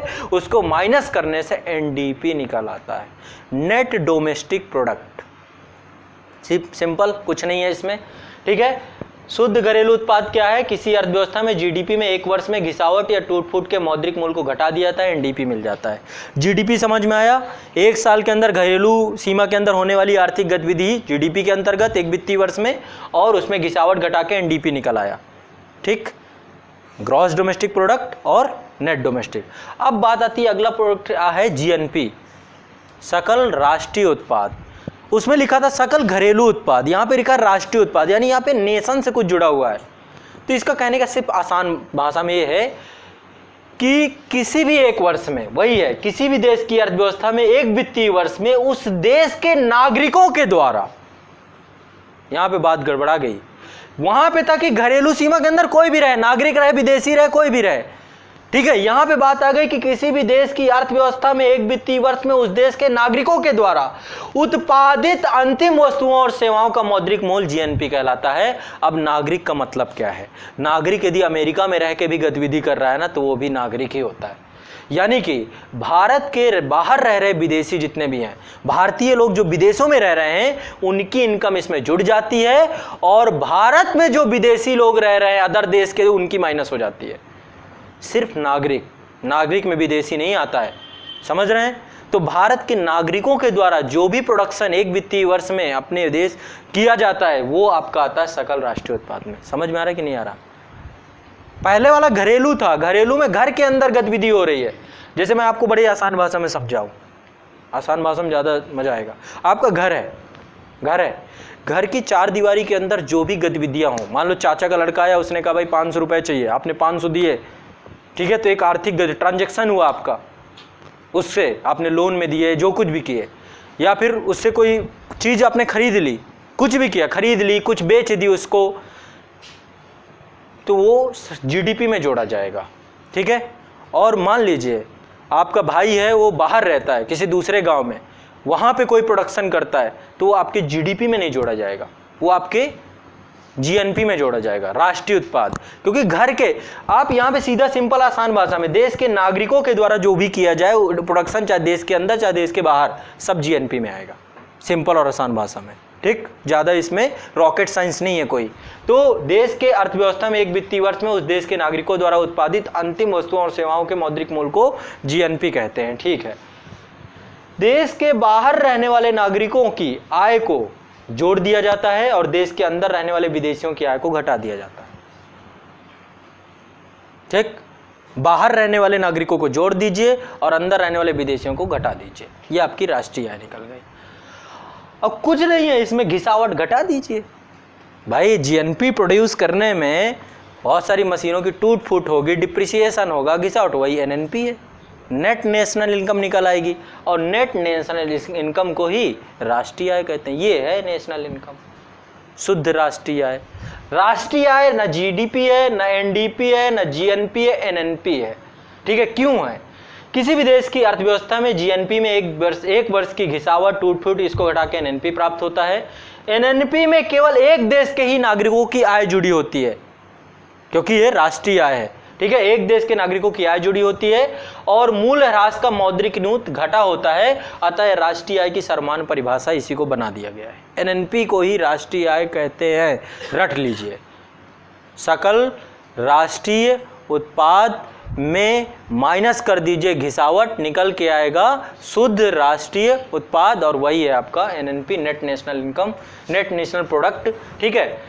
एक समिति बनी थी, राष्ट्रीय आय समिति 1949 में। उसने कहा था कि राष्ट्रीय आय के प्राकलन के लिए किसी अवधि विशेष में उत्पन्न होने वाली वस्तुओं और सेवाओं की मात्रा का दोहरी बार न गिए जाए, 2 बार गिन के, एक ही बार गिन के उसको माप लीजिए तो वो राष्ट्रीय आय कहलाता है। सिंपल आसान भाषा में कुछ नहीं है इसमें। जीडीपी में है, घर के अंदर जो भी प्रोडक्शन हो रहा है, चाहे कोई भी करके जाए, जीडीपी होगा। एक साल, एक वित्तीय वर्ष में, एक स्थान में, ठीक है। घरेलू सीमा में उसमें घटा दीजिए घिसावट, वो सब चीज़ें क्या निकल के आया, एनडीपी निकल आया। और जीएनपी में देश के नागरिकों के द्वारा किया जाए, ठीक, और माइनस कर दीजिए वो, बस। और क्या है इसमें? कुछ नहीं है, सिंपल और आसान भाषा में। ये हो गया आपका राष्ट्रीय आय की गणना कैसे कहते हैं। राष्ट्रीय आय एनएनपी होती है, ठीक। एक कॉन्सेप्ट ये खत्म हुआ। अब अगला आते हैं अर्थव्यवस्था के क्षेत्र में। देखो धीरे धीरे बढ़ रहा हूँ मैं, अचानक से पूरे तुरुप का पत्ता नहीं खोल रहा हूँ, वो आगे आएगा। अभी तो मैं सिर्फ इक्की दुक्की तिक्की मार रहा हूँ, ठीक है। अभी जब मैं पत्ते खोलूँगा, इकोनॉमी अभी बहुत है, बहुत सारी चीज़ें हैं, ऐसे ऐसे टेक्निकल टर्म्स हैं जिनको समझने में दिक्कत होगी। लेकिन मेरा विचार है कि मैं बिल्कुल बेसिक लेके आपको बिल्कुल मजबूत करा दूँ। 2-3 क्लास में आप बिल्कुल ज़बरदस्त बन जाओगे। अगला है अर्थव्यवस्था के क्षेत्र। कोई भी इकॉनमी 3 प्रकार के क्षेत्रकों में रन करती है, 3 प्रकार के सेक्टर होते हैं। पहला सेक्टर है आपका एग्रीकल्चर, दूसरा है आपका मैन्युफैक्चरिंग या विनिर्माण उद्योग, और तीसरा है सर्विस। तो इनमें क्या क्या होता है ये नहीं पता होता, ये जरूर जान लीजिए। प्राथमिक सेक्टर क्या होता है? प्राथमिक सेक्टर मूल रूप से दिमाग में ये बैठाइए कि जो नेचर दे, जो प्रकृति दे, जो प्रकृति से मिले, वो प्राथमिक सेक्टर के अंतर्गत आएगा, ठीक है। आसान भाषा में अर्थव्यवस्था का वह क्षेत्र जो पूर्णतः प्राकृतिक संसाधनों पर निर्भर करता है। प्राकृतिक संसाधन, खेती मैं तो नहीं पैदा कर सकता, वो प्रकृति की देन है। मैंने बस काम किया, उसमें बीज डाला, खाद डाला, ये सब डाला, प्रकृति ने पैदा कर दिया, ठीक है। वो फैक्ट्री में गेहूं नहीं बना सकता, गेहूं जमीन से ही निकलेगा, नेचर ही देगी। तो कोई भी चीज़ जो प्राकृतिक रूप से प्राप्त हो या प्राकृतिक संसाधन पर कोई सेक्टर निर्भर रहे, मछलियों का उत्पादन में फैक्ट्री में नहीं कर सकता, वो नेचुरल चीज़ है ना। पौधों को मैं फैक्ट्री में नहीं उत्पन्न कर सकता, वो भी नेचुरल चीज़ है। तो इसके अंतर्गत क्या क्या है प्राथमिक सेक्टर के अंदर? कृषि, वानिकी तथा मत्स्यिकी, इतनी चीज़ों को इसके अंतर्गत रखा गया है। एग्रीकल्चर से जुड़ी हुई कोई भी गतिविधि, कोई भी गतिविधि प्राइमरी सेक्टर के अंतर्गत आता है। वानिकी से जुड़ी हुई कोई भी गतिविधि इसके अंतर्गत आता है, और मत्स्यिकी, ये आपका प्राइमरी, ये तीनों याद रखिएगा, कृषि, वानिकी और मत्स्यिकी। दूसरा द्वितीयक सेक्टर। सेकेंडरी सेक्टर क्या है? सेकेंडरी सेक्टर क्या है? अर्थव्यवस्था का वह क्षेत्र जिसमें प्राथमिक क्षेत्र के उत्पादों को कच्चे माल के रूप में प्रयुक्त किया जाए। समझिए बात को, नहीं समझ पा रहे हैं? बहुत आसान है। ये जो प्राथमिक सेक्टर था, इसमें जो भी पैदा हुआ उसी का उपयोग करते हुए यहाँ पे कुछ बनाया जाना, इसे द्वितीयक उद्योग कहते हैं। प्राथमिक उद्योग क्या है? जो प्रकृति पे निर्भर है, प्रकृति से मिल रहा है, इसीलिए इसको प्राइमरी रखते हैं। द्वितीयक क्या है? जो इस पे निर्भर है, जो प्राथमिक पे निर्भर है। तो अर्थव्यवस्था का वह क्षेत्र जिसमें प्राथमिक क्षेत्र के उत्पादों को कच्चे माल के रूप में प्रयुक्त किया जाता है, यह क्या कहलाता है? आपका द्वितीयक क्षेत्र। इस क्षेत्र में विनिर्माण का कार्य होता है, मैन्युफैक्चरिंग होती है, जिस कारण से इसे औद्योगिक क्षेत्र भी कहा जाता है। अब यहाँ पे क्या क्या गतिविधियां सम्मिलित हैं? पहला है खनन, दूसरा है उत्खनन, तीसरा है विनिर्माण, चौथा है निर्माण यानी कंस्ट्रक्शन, विद्युत, गैस, जल आपूर्ति, ये सारी गतिविधियां द्वितीयक क्षेत्र के अंतर्गत आती हैं। इनको रटना पड़ेगा आपको। खनन, उत्खनन, विनिर्माण, निर्माण, विद्युत, गैस, जल आपूर्ति, रट लीजिए इसको। ये आपका आता है द्वितीयक क्षेत्र के अंतर्गत। ठीक। तृतीयक क्षेत्र। तृतीयक क्षेत्र में सर्विसेज होती हैं, सेवाएं होती हैं। अब जैसे इसका मटेरियल है, प्राकृतिक क्षेत्र का है, ये प्राकृतिक प्राइमरी सेक्टर है, इसका जितना मटेरियल है, यदि मुझे किसी कारखाने तक पहुंचाना है तो कुछ सर्विसेज का सहारा लेना पड़ेगा। जैसे मुझे परिवहन का लेना पड़ेगा, तभी वो ट्रांसपोर्टेशन के माध्यम से एक जगह दूसरी जगह जाएगा। तो तृतीयक क्षेत्र कुछ नहीं, सिर्फ और सिर्फ सेवाएं हैं और कुछ नहीं है। इस क्षेत्र में विभिन्न प्रकार की सेवाओं को सम्मिलित किया जाता है, जैसे व्यापार, जैसे होटल, जैसे परिवहन, जैसे संचार, जैसे वित्त, जैसे बीमा, जैसे रियल एस्टेट, जैसे व्यापारिक सेवाएं, जैसे सामुदायिक और व्यक्तिगत सेवाएं, जैसे ये भी टीचिंग भी जो मैं कर रहा हूँ, सब सर्विस सेक्टर के अंतर्गत आता है। सारी सेवाएं, वो सारी सेवाएं, ये सब सर्विस सेक्टर के अंतर्गत आती हैं। सर्विस सेक्टर में सेवाओं को सम्मिलित किया जाता है, बस। तो ये अर्थव्यवस्था के 3 क्षेत्रक होते हैं। किसी भी अर्थव्यवस्था में यही 3 क्षेत्रक ही पढ़ने हैं आपको। या तो आप प्राइमरी सेक्टर के बारे में अभी पढ़ेंगे, एग्रीकल्चर के बारे में पढ़ेंगे, या फिर आप सेकेंडरी सेक्टर के बारे में पढ़ेंगे, या तो आप टर्सरी सेक्टर के बारे में पढ़ेंगे। यही है, इतना ही सिलेबस है आपका, और क्या है? कुछ नहीं है। इन्हीं के बारे में, इन्हीं में क्या कानून है, इसमें क्या चुनौतियां हैं, क्या प्रॉब्लम्स हैं, क्या सोल्यूशंस हैं, अभी तक क्या काम हुआ, अभी तक क्या काम नहीं हुआ, यही तो पढ़ना, और कुछ है ही नहीं। सिंपल और शांत। तो ये आपका अर्थव्यवस्था के क्षेत्रक है। ठीक। अब अगला है आपका बहुत इम्पॉर्टेंट टॉपिक है मुद्रास्फीति। ठीक है। तो मुद्रास्फीति मैं आपको नेक्स्ट टॉपिक में कराऊंगा, नेक्स्ट क्लास में कराऊंगा, आज नहीं कराऊंगा। यहाँ पे डिमांड एंड सप्लाई का एक रूल है, सारी चीज़ें समझाते हुए आज की जगह इस टॉपिक को हम कल करेंगे, नेक्स्ट वीडियो में करेंगे। ठीक है। अब मुझे बताइए दिमाग में क्या हालचाल है? अभी तक पढ़ा क्या हमने? पहले हमने पढ़ा ब्रिटिश काल से पहले की इकोनॉमी कैसी थी हमारी। ठीक है। ब्रिटिश काल में कैसी इकोनॉमी थी, ब्रिटिश काल की इकोनॉमी, ब्रिटिश काल के बाद कैसी इकोनॉमी थी, और भारत की फिर अर्थव्यवस्था की क्या कंडीशंस देखने को मिलती हैं, इकोनॉमिक सिस्टम। अभी ये सिर्फ और सिर्फ बेसिक का पढ़ रहे हो, कुछ भी एडवांस नहीं है। एडवांस यहाँ से चालू होगा। ठीक है। मैं कोई जल्दबाजी नहीं करना चाहता, क्योंकि ये बहुत इंपॉर्टेंट टॉपिक है। इकोनॉमी मास्टर वीडियो के माध्यम से आप 1-2 दिन में पूरा पढ़ जाओगे। ये बहुत बड़ी उपलब्धि अपने आप में हो सकती है। अर्थव्यवस्था को समझने में, पढ़ने में, पढ़ाने में, सब में टाइम लगता है। ठीक है। तो मैं चाह रहा हूँ कि मैं आपको बहुत अच्छे से, बिल्कुल फ्रेशली पढ़ाऊँ इसको। तो ये टॉपिक को आपको नेक्स्ट क्लास में पढ़ाऊँगा, आज यहाँ पे नहीं पढ़ाऊँगा। आप लोग अच्छे से इस